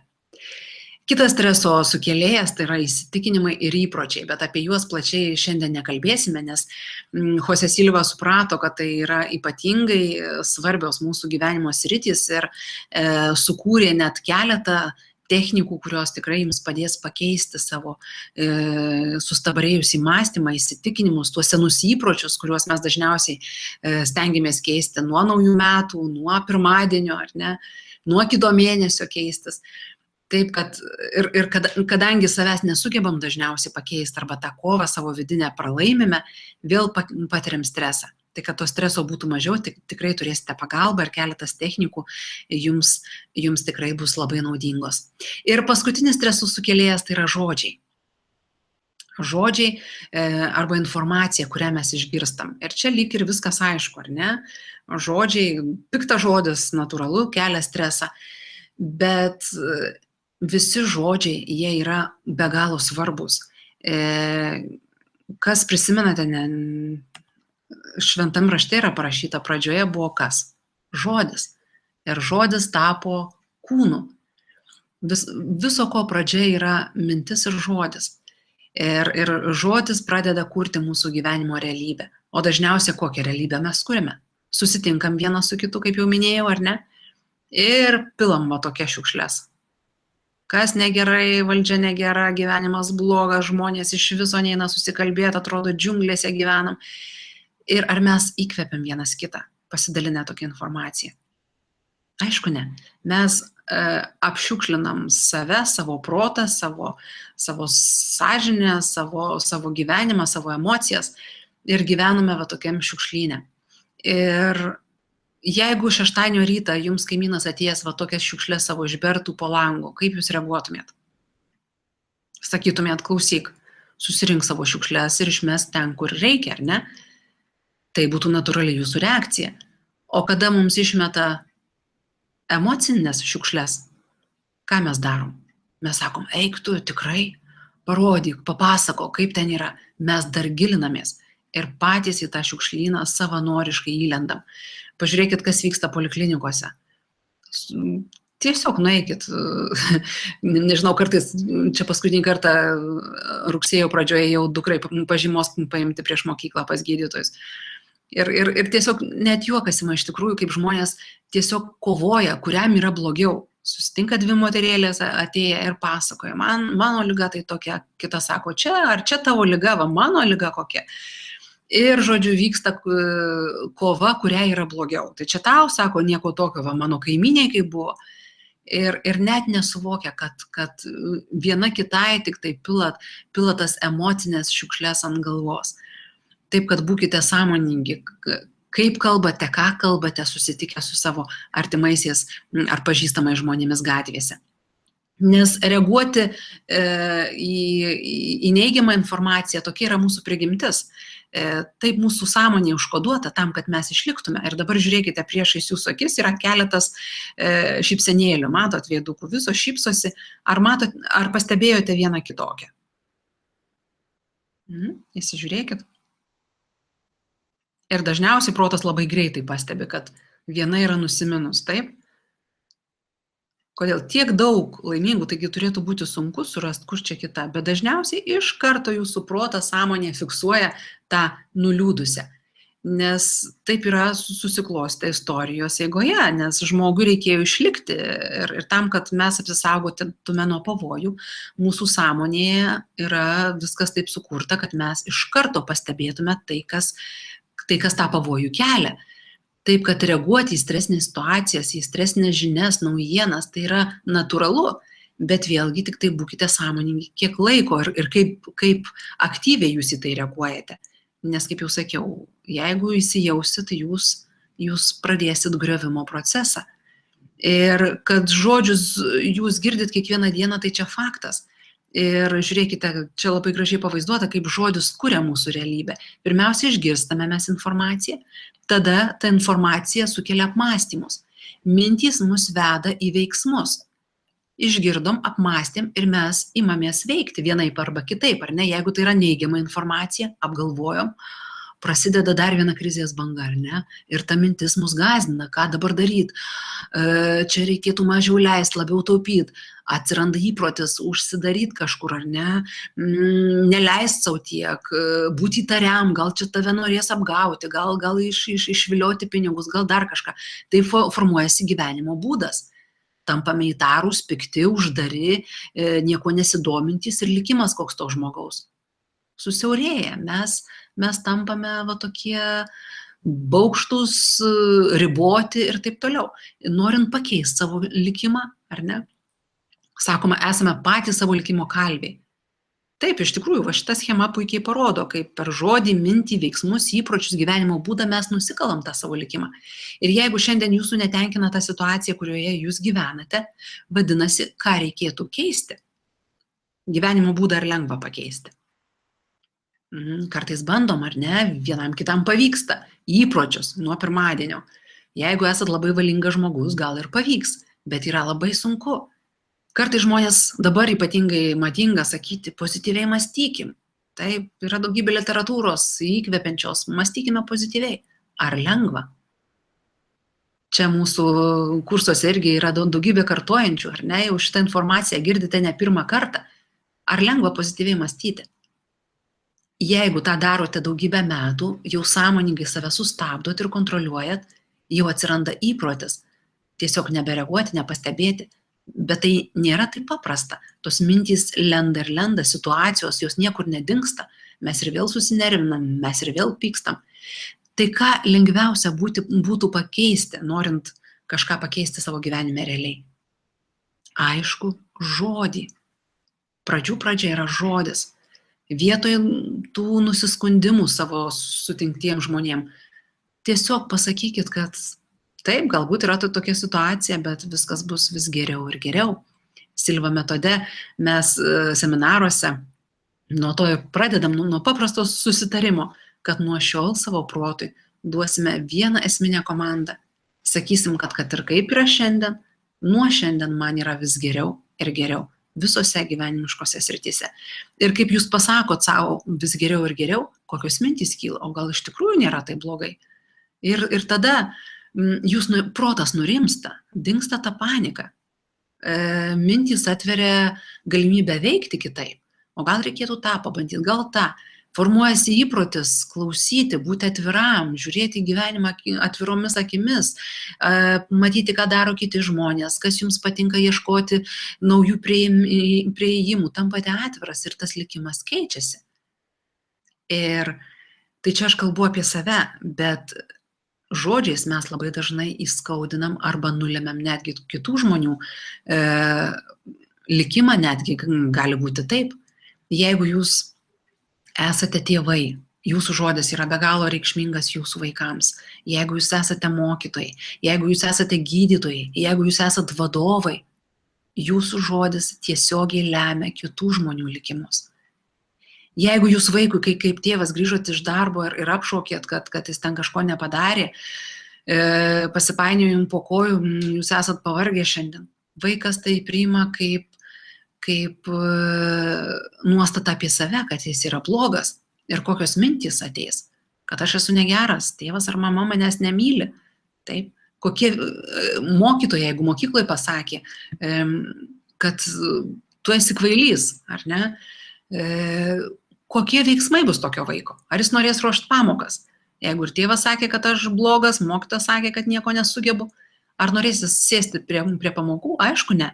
Vieną kartą neparuoš pamokų, kitą kartą atsiras noras praleisti pamokas, formuosis įprotis neiti į mokyklą, praleidinėti. O kai susiformuos įprotis pabėgti, ar ne, vieną kitą kartą, užaugęs žmogus darys lygiai tą patį. Formuojasi gyvenimo būdas. Toksai, ar ne? Ir žiūrėk, tas žmogus jau yra gatvėje. Ir koks to žmogaus likimas. Ir vėlgi mokslininkai ką fiksuoja, kad kalėjime buvo darytas tyrimas ir 90% kalinių patvirtino, kad vaikystėje jiem buvo sakoma, iš tavęs nieko gero neišės. Taip, paprastas tėvo ar mamos žodis ar mokytojo galėjo nulemti žmogaus likimą, iš tavęs nieko gero neišės. Taip, kad norėdami paskatinti savo vaikus, savo artimuosius arba savo darbuotojus, nebaksnuokit į tai, ką jie blogo padarė, bet atkreipkite dėmesį, ką jie gero padarė. Ir kiekvienas iš mūsų, mes esame tokie žmonės, kad mes norim būti geri, mes norime patikti. Ir jeigu išgirs jūsų artimas žmogus kažką gero apie jūs, jis norės, kad jūs ir dar kartą jį pagirtumėt. Ir dar kartą, ir jis pasistengs, kokios bus mintys. O ką aš dar galiu padaryti, kad mane vėl pagirtų. Ir tai įtakos veiksmus, formuosis įprotis. Padėti, padaryti darbą iki galo, atlikti užduotį ir taip toliau formuosis gyvenimo būdas kaip jau sėkmingo žmogaus. Ir tada bus absoliučiai kitos kokybės jūsų gyvenimo likimas, taip, jūsų likimas. Taip, kad jūsų ir jūsų artimų žmonių. Taip, kad būkite sąmoningi. Jeigu esat medikai, kokius žodžius sakot savo pacientams, jūs juos galite savo žodžiu susargdinti arba padėti jiems veikti. Taip, kad dalinkitės įkvepiančiais žodžiais, ar ne? Ir aišku, galvokite, ką kalbate nesąmoningai. Kaip juokaujat. Nes kai mes juokaujam, mūsų protas būna atsipalaidavimo būsenoj. Tai reiškia, jis yra atviras ir imlus. Ir kartais žmonės sako, prisišnekėjom, ar ne, čia tik pajuokavom, žiūrėk, taip ir atsitiko. Nes protas tada atsipalaidavęs yra be galo imlus ir jis priima tai kaip užsakymą, tai apie ką jūs juokaujate. Tai čia kalbu apie tai, ką jūs pajokavot, bet ką daro keiksmažodžiai. Matote, Rusijos mokslininkai atlikę tyrimą, ką nustatė, kad keiksmažodžiai absoliučiai net į skutelius suplėšo mūsų DNR molekulę. Matot, absoliučiai destruktyvus poveikis paprasto atrodo žodžio. Nusikeikiau, pasidarė lengviau, nepasidarė lengviau. Jūsų organizmui tai yra didelis krūvis. Todėl būkit sąmoningi, ką sakot. Kartais žmonės naudoja tokius spalvingus posakius, man vėžį varo, man bloga nuo tavęs, ar ne? Jeigu jūs nuolat sakot, kad man bloga nuo tavęs, o jeigu dar nuo artimo žmogaus, kuris visą dieną yra šalia prieš jūs, tai žiūrėkit, ar po kurio laiko neturėsit virškinimo problemų, iš tikrųjų bus bloga. Taip, arba vėžį varo. Kas gali būti baisiau, ar ne? Ir jeigu tą dar kartuojate daugybę kartų per dieną, tai jūs patys užprogramuojate savo ląsteles. Arba nuolat skundžiatės. Taip, tai patys programuojate savo ateitį. Todėl būkite labai, dabar jau išgirdę tokią informaciją, būkite dėmesingi savo kalbai. Ir jeigu jau atsitiko taip, kad jau prisikalbėjot, ar ne, tuomet paprastas patarimas. Naudokite tokius žodžius ištrinta. Jūsų protas veikia kompiuterio principu. Jeigu kompiuterį jūs įrašote kažką ne taip, ką darote? Spaudžiate cancel arba delete, taip, atšaukiam, ištrinam, išnaikinam tą programą, taip ir protui. Sakykite, ištrinta, aš čia nenorėjau, čia gal man tik dėmesio reikėjo, čia tiek priverkiau, prisipasakoju, ar ne? Iš karto stabdykit save ir atšaukit. Aišku, garsiai nesakykit, jeigu kitas žmogus jums guodžiasi ir jeigu jūs sakysit ištrinta, ką tu čia dabar sakai, negąsdinkit kitų žmonių, ar ne? Bet savo mintyse, kad nepriimtumėt tos informacijos, pasakykit, ištrinta, aš ištrinu šitą informaciją, kad ji nepasiektų mano gilesnės pasąmonės. Ir jeigu jūs esate žmonės šeimoje, tarkim, jau žinote apie Silva metodą, padėkite vienas kitam, pažadinti tą sąmoningumą, nes, kaip jau sakiau, mes kartais kalbam tiesiog nesąmoningai, net nepastebim, kad naudojam tokias spalvingas frazes. Padėkit vieni kitiem pastebėti ir kai jau taps įpročio, bus jūsų kalba švaresnė, o jeigu kalba švaresnė, pasąmonė švaresnė ir jūsų likimas, kaip jau sakiau, likimo ratas riedės visai kita kryptimi. Ir dabar, kai jau aptarėme, kas tai yra stresas ir kaip jis dažniausiai kyla, paskutinis žingsnis mums beliko tiesiog įsiaiškinti, kaip savo padėti, kaip nuimti tą stresą, tą įtampą, jeigu jau jis yra aukštas ypatingai, jeigu jau jaučiate tai kaip galvos skausmą, ar ne, arba tiesiog esate labai išsekęs ir pavargęs. Ką rekomenduoja Jose Silva? Tiesiog leisti savo sustoti, patogiai įsitaisyti ir pirmiausiai sukoncentruoti savo dėmesį į vieną tašką. Ir pabaigai mes darysime ilgojo atsipalaidavimo pratimą, kuris mums padės išsivaduoti nuo to kasdienio streso, kuris kelia ligas. Darant tokį pratimą 3 kartus dienoje labai gerėja sveikata, stiprėja imuninė sistema.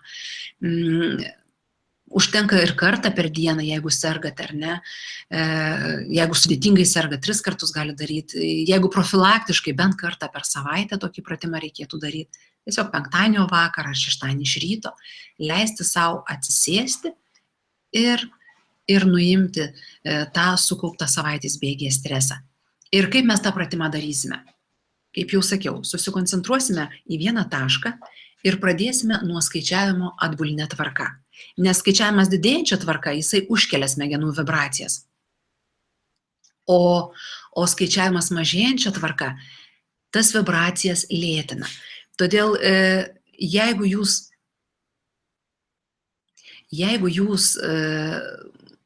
namuose jaučia didelį stresą, esate nesusipažinę su jokia metodika, kaip stresą suvaldyti, Jose Silva rekomendavo skaičiuoti nuo 100 iki 1, nuo 50 iki 1, nuo 25 iki 1. Bet praėjęs šiuos kursus, Silva metodo seminarą, jūs galite sutrumpinti tą kelią. Ir mes jums rekomenduojame pradėti skaičiavimą atbuline tvarka nuo 5, tik nuo 5 iki 1. Taigi, pirmiausia, su skaičium 5, Kaip jau sakiau, žiūrėsite į vieną tašką ir keletą kartų savo mintise skaičiuokit 5, 5, 5, kad akis truputėlį nuvargtų, pajaustumėte tą įtampą akise, ar ne? Ir su skaičiumi 4 užsimerkit. Ir vėl, užsimerkus keletą kartų mintise 4, 4, 4. Užsimerkit. Toliau leidžiamės dar giliau į save, į savo pasąmonę. Skaičius 3. 3, 3, 3. Ir tie skaičiumi 3 pratimo metu aš paprašysiu jūsų atpalaiduoti visą fizinį kūną. Ir kokiu būdu? Nukreipsiu jūsų dėmesį į atskiras kūno dalis. Pradėsime nuo viršugalvio. Sakysiu, atpalaiduokite savo viršugalį, atpalaiduokite odą, nes į odą sueina daugybė nervų galūnių. Ir vien atpalaidavus odą tam tikroje kūno dalyje, mes atpalaiduojame visą savo tą kūno dalį. Todėl paskui pereisim prie krūtinės, prie pilvo, nueisim iki kojų. Kai kalbėsiu apie krūtinę, sakysiu, sutelkite dėmesį į vidinę krūtinės ertmę, atpalaiduokit visus organus, liaukas, jungiamuosius audinius ir netgi ląsteles. Kas turite geresnę vaizduotę, įsivaizduokit, kaip jūsų ląstelės atsigauna, atsipalaiduoja. Ir tokiu būdu atpalaiduosime visą fizinį kūną su skaičiumi 3. Ir jūsų protas įsimins šitą fizinio atsipalaidavimo būseną. Kaip gera būti fiziškai atsipalaidavus. Taip. Ir kitą kartą jau jūs galėsite atsipalaiduoti daug greičiau. Jums reikės mintyse duoti tarsi kodinį skaičių. Skaičius 3, 3, 3. Automatiškai, labai greitai, per keletą sekundžių nuims įtampą ir stresą ir atpalaiduos jūsų fizinį kūną. Bet fizinį kūną mes atpalaiduoti galime labai greitai, ar ne? Grįžtam į namus, įsitiesiam ant lovos ir atsipalaiduojam. Sunkiausia atpalaiduoti yra mūsų mintis, smegenis, įtampa galvoje, nes didžioji dalis žmonių šiais laikais dirba būtent protinį darbą. Ir šitas išsekimas ypatingai yra didelis. Ir su skaičiumi 2 mes išmoksime atpalaiduoti savo mintis, savo protą, tą protinę įtampą. Ir kokiu būdu?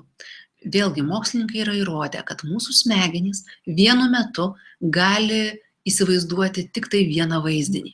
Tai jeigu jūs grįžot iš darbo ir užmerkus akis jums prieš akis jūsų darbo vieta, tai vėl įsijungia darbo režimas. Smegenys aktyviai pradeda dirbti ir jūs negalite atsipalaiduoti ir užmigti.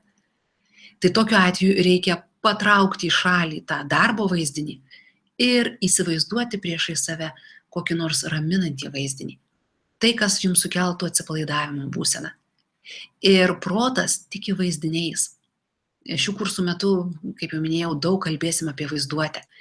Ir tai, ką įsivaizduojate, visos ląstelės, visas organizmas organizuoja savo darbą būtent pagal tą vaizdinį. Todėl mintyse persikelkit prie jūros, ant šilto smėlio, gal į kaimą, ant žolės ar dar kažkur. Jeigu esate darbe, jums reikia atsipalaiduoti, prisiminkit savo minkštą lovą namuose patogią. Žodžiu, keletą sekundžių pabūkite tokioj atsipalaidavimo būsenoje mintyse. Ir su skaičiumi 1, 1, 1 jau jūsų smegenys vibruos tuo harmoningu atsipalaidavimo alfa dažniu nuo 7 iki 14 kartų per sekundę. Ir tame alfa lygmenyje galite pabūti tiek laiko, kiek turite. 5 minutės yra gerai, sakė Jose Silva. 10 minučių labai gerai, o 15 minučių geriausiai. Aišku, jūs ten galite ir valandą pragulėti tam atsipalaidavimo lygmenį. Tai yra būti sąmoningu ir nemiegoti. Alfa lygmuo tai yra sąmoningas nuduriavimas toks, ar ne? Dažniausiai mes krentam gilin, miegam, Deimantė vakar apie tai kalbėjau, krentam į teta lygmenį. Taip, bet mums yra naudingiausia sveikatai, ląstelių regeneracijai, būtent alfa lygmuo. Ir 5 minutės jos padaro milžinišką darbą. Nesakykit, kad oi, aš neturiu laiko tokiam pratimam. Mes išmokysim, kaip galima greitai atsipalaiduoti. Čia šitas pratimas, kurį šiandien šį vakarą darom, tai bus toksai ilgesnis. O kaip atsipalaiduoti greitai, išmoksite truputėlį vėliau.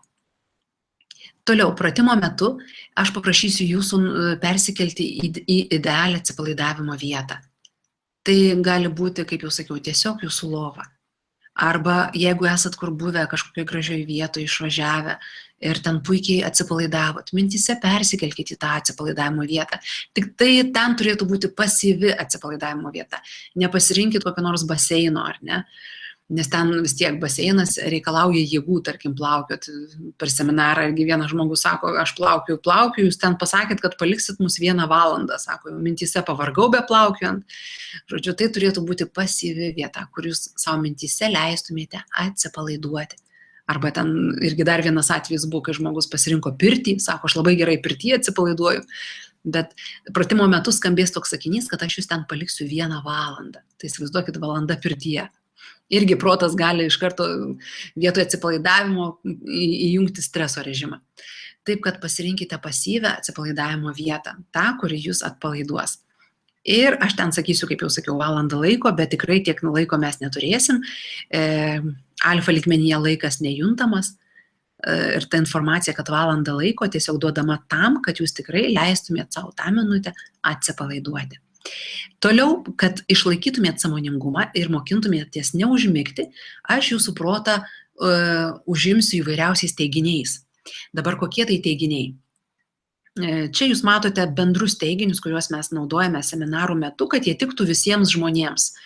Tuos teiginius, kadangi tai kalba eina apie jūsų pasąmonę ir jūs ten, Silva metodas moko pačiam susikalbėti su savimi, ar ne? Taip, kad tos pozityvius teiginius jūs galite susikurti patys, kokius tik norit, kad gerėtų jūsų sveikata, kad jūs būtumėte sėkmingesnis. Tai, ko jums reikia, o šitie teiginiai bus naudingi visiems, todėl mes juos naudojame seminarų ir kursų metu. Kokie tai teiginiai, matote, vis augantis mano protiniai sugebėjimai padės man pasitarnauti žmonijai. Tai natūralu, kad kai jūs būsite atsipalaidavę, koncentruoti žmonės, jaučiantis, turintys laimės pojūtį, jūs padėsit ir savo artimiesiems, ir visiems, kas yra aplink jūs. Toliau, pozityvios mintys, žodžiai ir vaizdiniai man suteikia trokštamos naudos. Ką tik mes aptarėm, kaip mintys, žodžiai ir vaizdiniai mums kuria ateitį, ar ne? Tai tarsi yra projektas. Toliau, aš visiškai kontroliuoju savo jausmus ir protą šiame bei kituose proto lygmenyse ir gyliuose. Taip, tai yra nuoroda, kad ne kas kitas, ne aš, ne dar kažkas jums aiškina, kaip jums gyventi, bet jūs patys nuo šiol kontroliuojate savo jausmus ir protą. Silva metodas tai yra pagalba kiekvienam žmogui, kad jūs pats mokėtumėt bet kokioje situacijoje save nuraminti, save koncentruoti, save nukreipti tinkamą linkme. Taip, čia kursų metu mes tik mokomės, mes skaitysim pratimus, jums padėsime treniruotis ir lavintis, kad po šitų 10 dienų kiekvienas savarankiškai namuose, bet kokioje situacijoje galėtumėte tą daryti. Jūs valdote ir kontroliuojate savo jausmus ir protą. Ir tai darote visuose lygmenyse, tiek sąmoningam, tiek pasąmoningam. Ir užtvirtinimas taip ir yra. Ir paskutinis teiginys, aš visuomet išsaugosiu visiškai sveiką kūną, protą ir imuninę sistemą. Tai yra be galo naudingas teiginys mūsų sveikatai. Taip. Tai šitie teiginiai, jie kartosis kiekviename pratime. Kiekvieną kartą bus tarsi įėjimas į pratimą. Ir tarsi formulė, o paskui pratimų turinys tik viduryje keisis. Taip, šitie teiginiai mums pradžia. Ir dar vienas teiginys, kurį Jose Silva įdėjo į savo metodiką, tai yra prancūzų mokslininko Emilio Curie teiginį, kad kiekvieną dieną visose srityse aš tampu vis geresnis, geresnis ir geresnis. Būtent Emilis Curie užfiksavo ir atrado, kad 3 kartus pasikartojanti informacija yra priimama mūsų proto kaip programa. Kitaip tariant, automatiškai tą mintimi protas patiki. Taip, tai jeigu jūs norite geresnės sveikatos, galite sakyti savo, aš kiekvieną dieną tampu vis sveikesnis, sveikesnis ir sveikesnis. Tokiu būdu jūs protą ir visą organizmą kreipsite į geresnę sveikatą. Galite sakyti sėkmingesnis, sėkmingesnis ir sėkmingesnis. Nesvarbu ką, 3 kartus pasikartojant informaciją tampa tuo vedliu jūsų proto, jūsų sąmonės, jūsų organizmo vedliu į priekį. Taip. Dabar kaip sėdėti pratimų metu? Kai kas jau klausėte, vakar buvo klausimas, ar galima gulėti. Tie, kas kartojantys, jau galite bandyti gulėti. Jeigu jau daugybę metų praktikuojat, jau ko gero mokate medituoti, tos pratimus daryti ir neužmigti gulint. Bet tie, kas tik tai pradedat, rekomendacija vis tik būtų sėdėti. Taip? Nes protas, kol dar netreniruotas, jis iš karto paniręs į atsipalaidavimo būseną, ners gilyn, į miego būseną. O mes čia esame tam, kad išmoktume išsaugoti sąmoningumą tuose lygmenyse. Miegoti gali visi, tuoj pat baigsis mūsų webinaras ir galėsite ilsėtis tiek, kiek norėsit. Bet čia mums reikia išsaugoti sąmoningumą viso pratimo metu. Todėl rekomendacija sėdėti. Kaip sėdėti? Jokių taisyklių nėra. Taip, kad jums būtų patogu. Taip? Patogiai įsitaisykit. Geriausia, aišku, kad būtų stuburas tiesus ir kad nebūtų sukryžiuotos rankos ar kojos, tiesiog leiskite energijai laisvai judėti. Jeigu kažkur sunieštės ar nutirps ar koja ar kas, žodžiu, pasitaisykit ir toliau klausykitės pratimo. Žodžiu, jokių taisyklių nėra, kad jums būtų patogu, bet neužmigtumėte. Ir pratimo metu vakar jūs girdėjote dar atsipalaidavimo muziką meditacinę, o šiandien jau bus treniruojantis garsas. Tai yra alfa garsas. Paprastai mūsų ausis alfa garso išgirsti negali. Žmogui tai yra neįmanoma, nes tai yra labai aukštas dažnis ir mūsų ausis jo nepagauna. Todėl yra mokslininkai jį sukarpę dalimis ir tai skambės tarsi toks tuksenimas fone. Kartais žmonės sako, tai čia yra papildomas triukšmas, ar aš sugebėsiu atsipalaiduoti. Jūs tikrai sugebėsite atsipalaiduoti, nes tas tuksenimas yra būtent atsipalaidavimo dažnis nuo 7 iki 14 kartų per sekundę. Taip? Ir nesvarbu, kokie jūs esate įsitempę šiandien ir galbūt net abejojat, ar jums čia sėdint dabar pavyks atsipalaiduoti, jūsų smegenys išgirdę tą harmoningą dažnį natūraliai prisiderins ir atsipalaiduos. Prisiminkite rezonanso dėsnį. Mokykloje fizika 6 klasės ar kitos, tiksliai negaliu pasakyti, kai 2 švytuoklės paleistos priešinga kryptimi, po kurio laiko ką padaro. Susilygina, ar ne, rezonuoja, jos pradeda judėti tą pačią kryptimį. Taip ir jūsų smegenys, nesvarbu kokiam strese jūs esate šiandien, išgirdę tą garsą, jos natūraliai prisiderins ir atsipalaiduos. Tai reiškia, kad pratimas tikrai pavyks visiems. Taip. O kita vertus, kai jūs išmoksite, pasitreniruosite 10 dienų prie tokio lengvo triukšmelio, patikėkit, bet koks gyvenimiškas triukšmas darbe ar namuose, jums jau bus vieni niekai, nes jūs jau turėsite praktikos atsipalaiduoti prie tokio tuksenimo, ar ne? Taip, kad bus labai naudingas garsas ir pačioms treniruotėms. Todėl dabar visi, kaip jau sakiau, patogiai įsitaisykit ir primenu, kad jokių taisyklių nėra, tiesiog, kad būtų patogu ir tiesiog klausykite mano balso, viską sakysiu, ką reikia daryti ir stenkitės pasinaudoti savo vaizduotę ir leisti sau atsipalaiduoti čia ir dabar.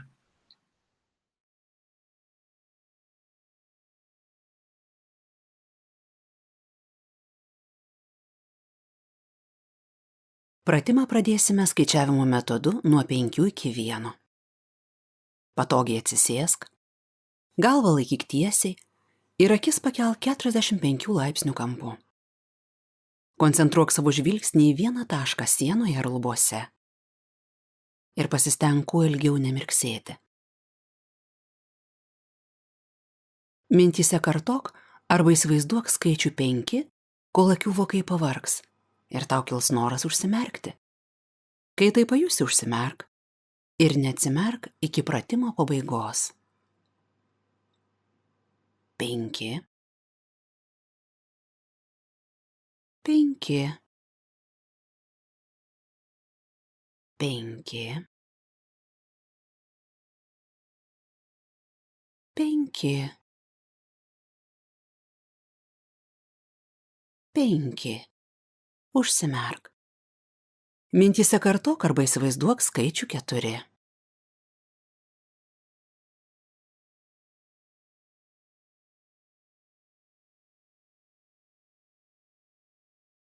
Esi ketvirtajame atsipalaidavimo lygmenyje, gilesnėme nei penktasis. Kiekvieną kartą, kai užsimerki, mintyse tark sau: jei mane kas nors pašauks arba atsitiks kas nors nenumatyta, aš nedelsiant atsimerksiu, būsiu žvalus ir veiksiu pagal aplinkybes. Kad patektum į trečiąjį, fizinio atsipalaidavimo lygmenį, mintyse kartok arba įsivaizduok skaičių 3.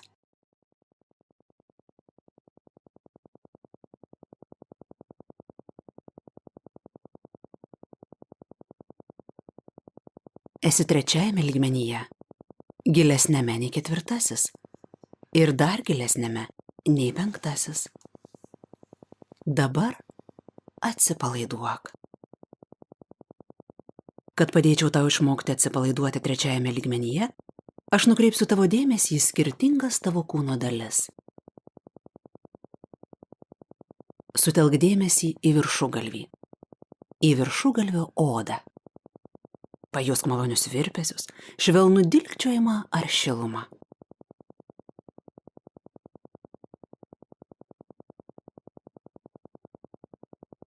Dabar atpalaiduok visą įtampą ir spaudimą šioje galvos srityje.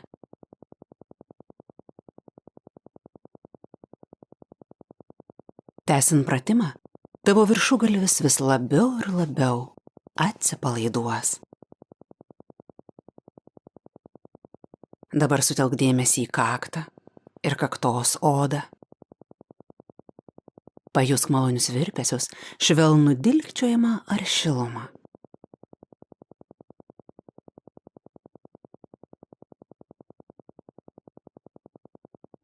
Dabar atpalaiduok visą įtampą ir spaudimą šioje galvos srityje. Tęsiant pratimą, tavo kakta vis labiau ir labiau atsipalaiduos. Sutelk dėmesį į akių vokus ir į audinius aplink savo akis. Pajusk malonius virpesius, švelnų dilgčiojimą ar šilumą.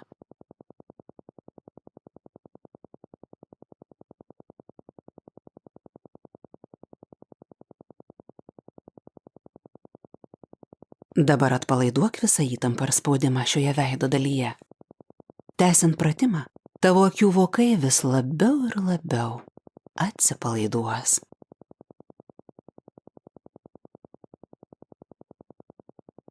Dabar sutelk dėmesį į skruostų odą. Čia pajusk malonius virpesius, švelnų dilgčiojimą ar šilumą.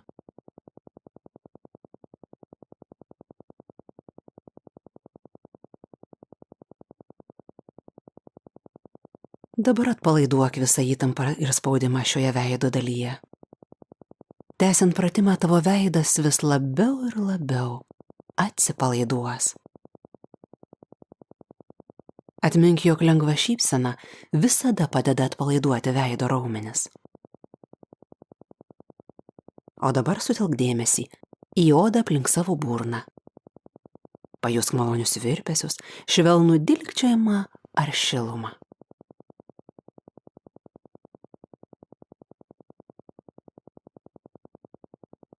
Dabar atpalaiduok visą įtampą ir spaudimą šioje veido dalyje.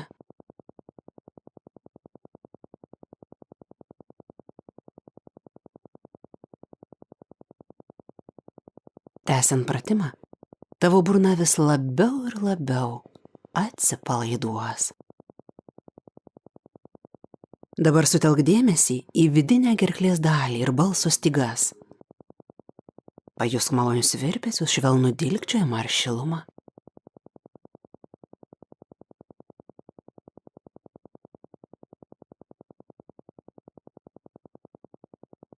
Dabar atpalaiduok visą įtampą ir spaudimą šioje kūno dalyje.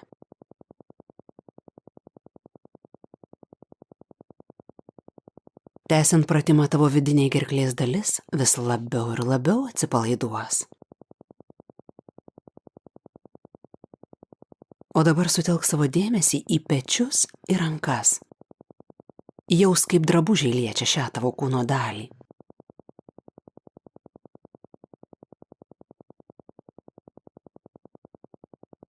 Atpalaiduok visus pečių ir rankų raumenis.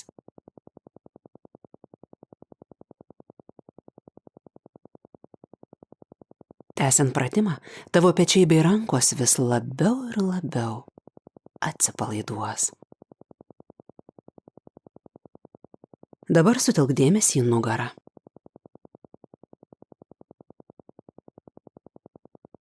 Atpalaiduok įtampą išilgai viso stuburo. Atsipalaiduok.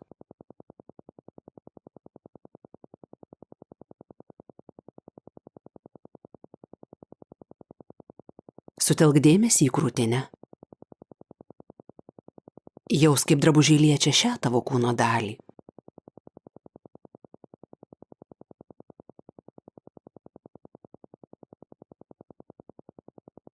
Atpalaiduok visus krūtinės raumenis bei audinius. Tęsiant pratimą, tavo krūtinė vis labiau ir labiau atsipalaiduos. O dabar sutelk savo dėmesį į krūtinės ląstos vidų. Atpalaiduok visus organus, liaukas, jungiamuosius audinius ir netgi ląsteles. Leisk jiems veikti ritmingai ir sveikai.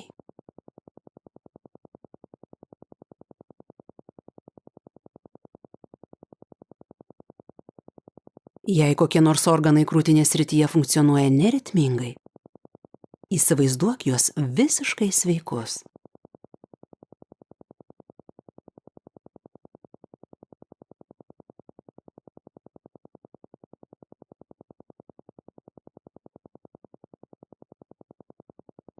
Dabar sutelk dėmesį į pilvo sritį. Jaus, kaip drabužiai liečia šią tavo kūno dalį.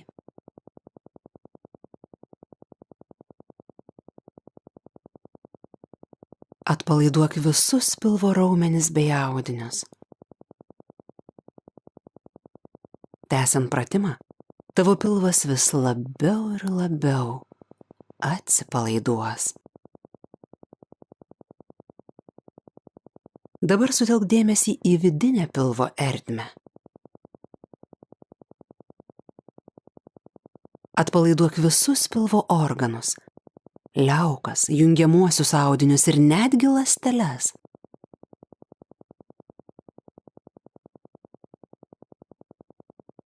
Leisk jiems veikti ritmingai ir sveikai.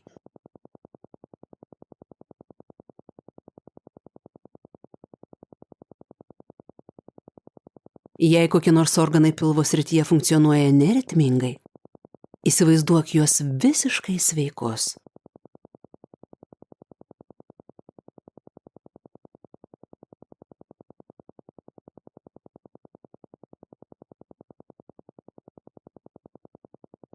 Dabar sutelk dėmesį į klubus.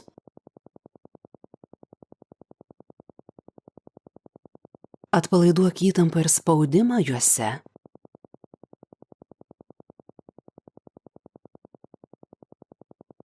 Pajausk atsipalaidavimą šioje kūno dalyje.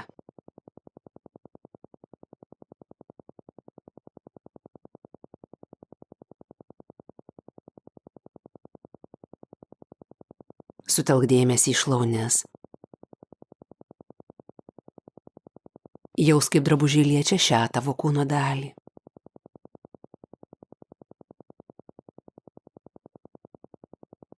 Atpalaiduok jų raumenis bei audinius. Tęsiant pratimą, tavo šlaunys vis labiau ir labiau atsipalaiduos.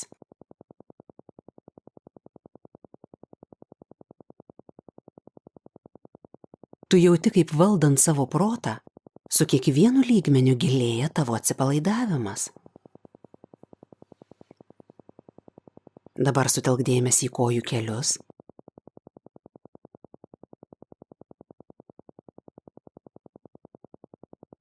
Atpalaiduok juos. Leisk jiems vis labiau ir labiau atsipalaiduoti.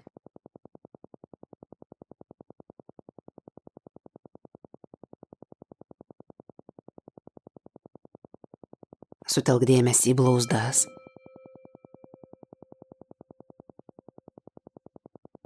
Atpalaiduok įtampą ir spaudimą juose.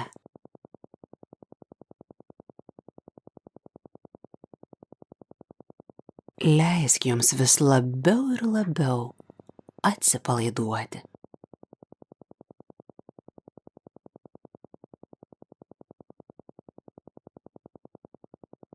Kad proto pagalba pasiektum dar gilesnį atsipalaidavimo lygmenį, sutelk dėmesį į kojų pirštus.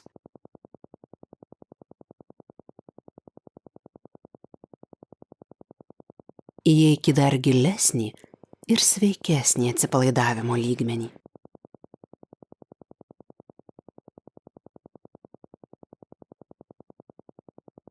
Kad proto pagalba pasiektum dar gilesnį atsipalaidavimo lygmenį, sutelk dėmesį į kojų pėdas.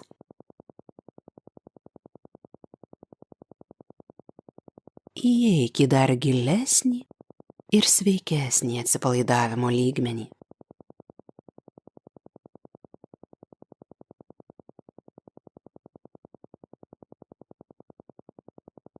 Kad proto pagalba pasiektum dar gilesnį atsipalaidavimo lygmenį, sutelk dėmesį į kojų kulnus.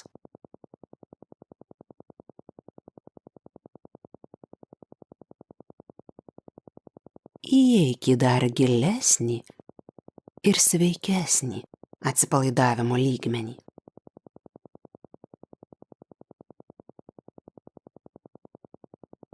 Dabar įsivaizduok, tarytum tavo kojų pėdos nebepriklauso tavo kūnui.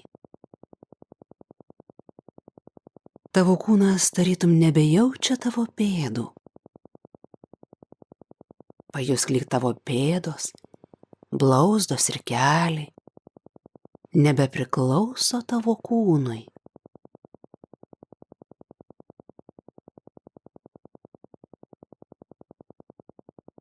Pajusk, lyg tavo pėdos, blauzdos ir keliai, šlaunys, liemuo, krūtinė, pečiai ir rankos nebepriklauso tavo kūnui.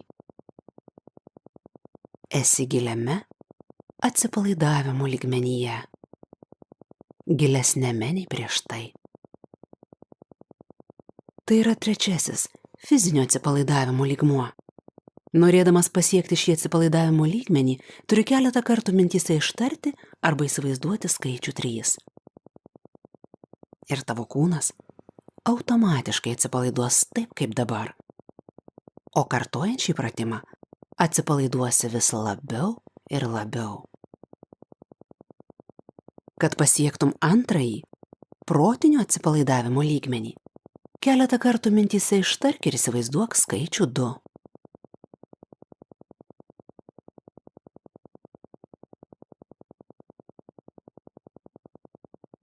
Tu esi proto atsipalaidavimo lygmenyje, gilesnėme nei trečiasis.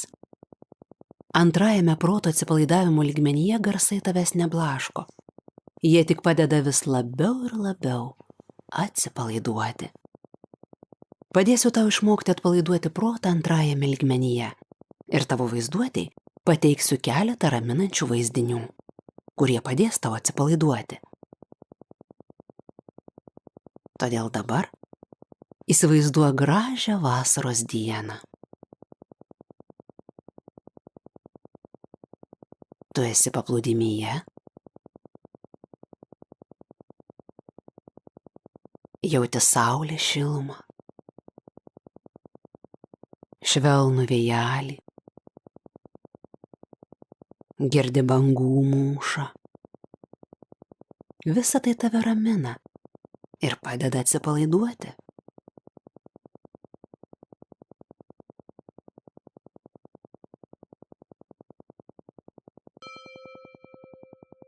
O dabar įsivaizduok, jog supiesi hamake. Pajausk tą nesvarumo ir atsipalaidavimo pojūtį.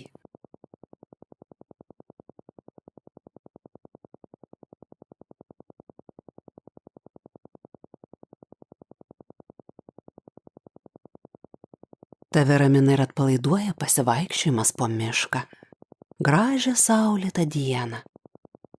Pučia švelnus vėjelis, tave supa medžiai, žydinčios gėlės, ryškiai mėlynas dangus. Jo retsykiais praplaukia balti debesėliai.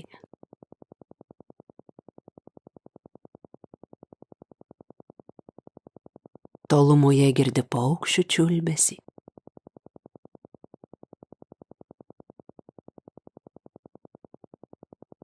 Tu esi antrajame proto atsipalaidavimo lygmenyje. Triukšmas tavęs neblaško. Norėdamas geriau atpalaiduoti savo protą, antrajame lygmenyje praktikuok raminančių vaizdinių įsivaizdavimą.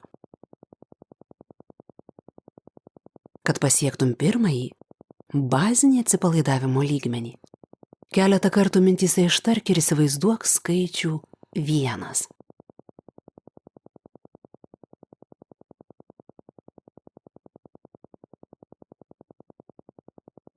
Esi pirmajame, bazinėme atsipalaidavimo lygmenyje.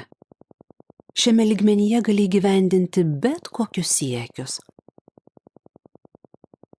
Panorėjęs įeiti į gilaus proto atpalaidavimo lygmenis, naudok skaičiavimo mažėjančią tvarką pratimus. Juos gali atlikti bet kuriuo tau patogiu laiku. Ryte pabudus, vakare prieš miegą arba po pietų. Kad atsipalaiduotum, gali skaičiuoti nuo 25 iki 1, nuo 50 iki 1 ar nuo 100 iki 1. 5 minutės skirtos atsipalaidavimui yra gerai.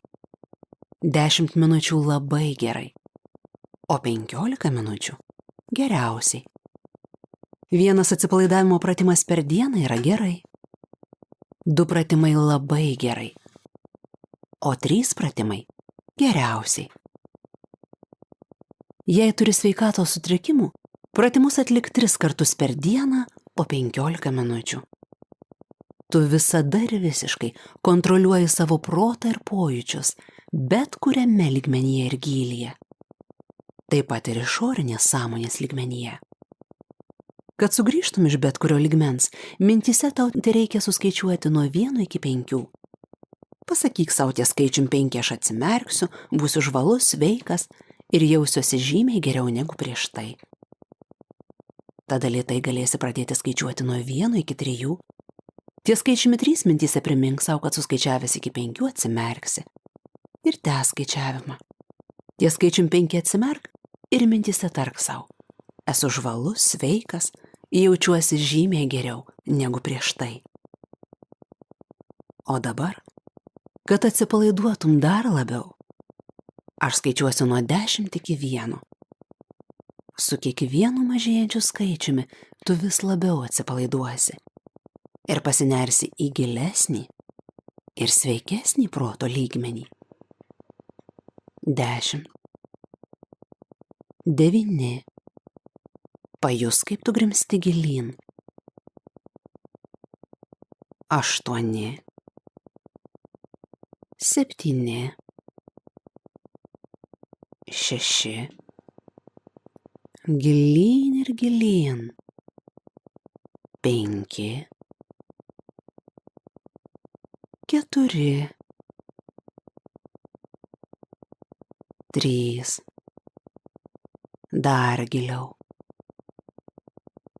Giliau. 2. 1. Dabar tu esi gilesnėme ir sveikesnėme proto lygmenyje, gilesnėme nei prieš tai. Kad dar labiau atsipalaiduotum, tu gali atpalaiduoti akių vokus. Pajaus, kaip tavo akių vokai atsipalaiduoja. Leisk šiam pojūčiui lėtai slinkti žemyn, kol jis apims visą tavo kūną iki pat kojų pirštų galų. Pratimo metu veide išlaikyk lengvą šypseną. Nuostabus jausmas būti visiškai atsipalaidavusiam. Labai sveika žmogaus būsena. Kad galėtum dar labiau atsipalaiduoti, aš skaičiuosiu nuo 1 iki 3. Ta akimirka tu mintimis nukeliauk į idealią atsipalaidavimo vietą. Tuomet aš nutilsiu, O kai vėl išgirsi mano balsą, tau atrodys, jog išbuvai šiame lygmenyje visą valandą. 1, 2, 3. Mintimis persikelk į idealią atsipalaidavimo vietą. Ir pasilik ten tol, kol vėl išgirsi mano balsą. Atsipalaiduok.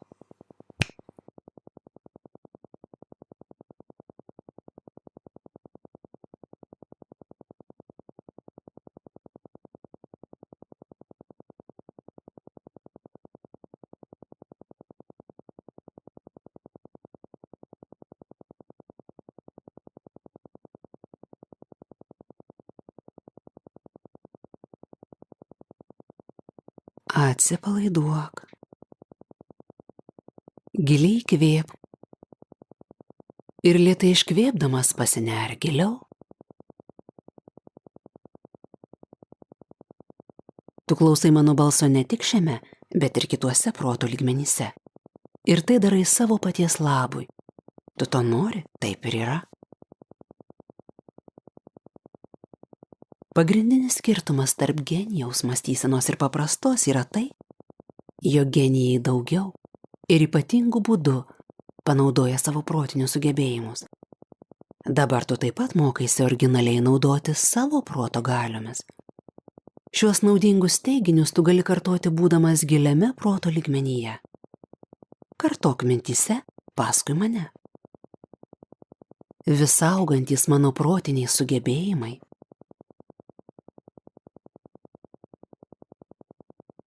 padeda man pasitarnauti žmonijai. Kiekvieną dieną, visose srityse, aš tampu vis geresnis ir geresnis. Teigiamos mintys, teigiami žodžiai ir vaizdiniai man suteikia trokštamos naudos.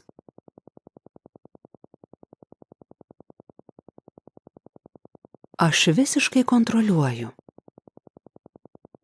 savo jausmus ir protą. Šiame bei kituose proto lygmenyse ir gyliuose. Taip pat ir sąmonės lygmenyje. Taip ir yra. Aš visuomet išsaugau visiškai sveiką kūną, protą ir imuninę sistemą. Kiekvieną sekundę ir kiekvieną minutę, kiekvieną valandą ir kiekvieną dieną, kiekviena mano kūno ląstelė, organas ar jų sistema atsinaujina, atsistato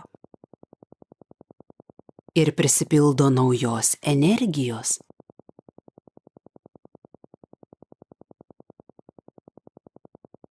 Todėl mano kūnas, protas ir imuninė sistema yra visiškai sveiki.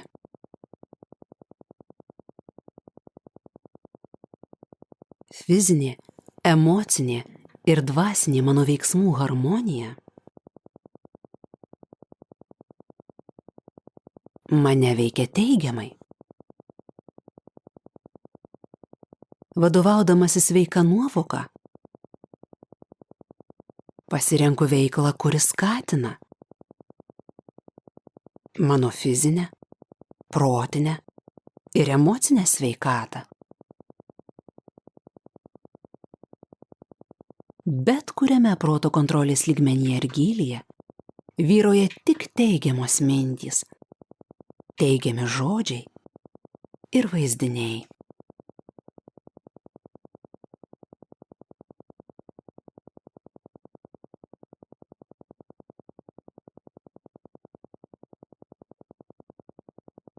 Veikdamas proto kontrolės lygmenyje, tu padedi savo fiziškai ir dvasiškai.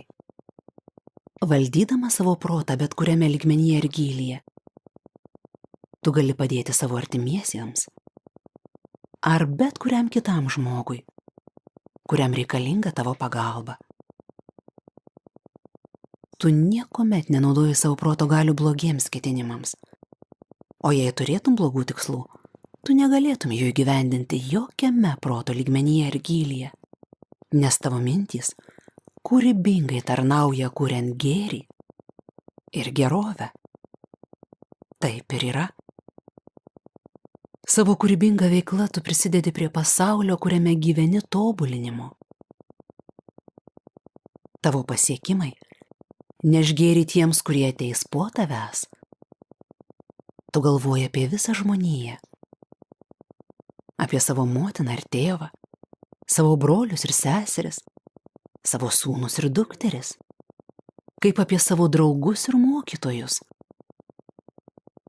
Tavo galimybės beribės. Todėl tu geriau supranti kitus, juos užjauti ir esi kantrus.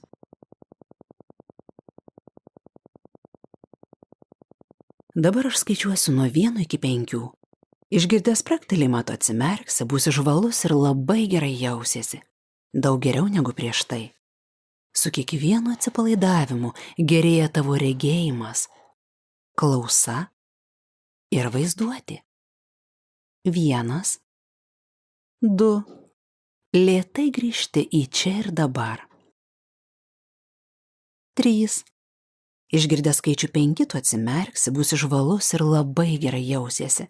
Daug geriau negu prieš tai. Jausiesi lyg po jėgų suteikiančio, gaivinančio, atpalaiduojančio ir sveiko miego. 4, 5.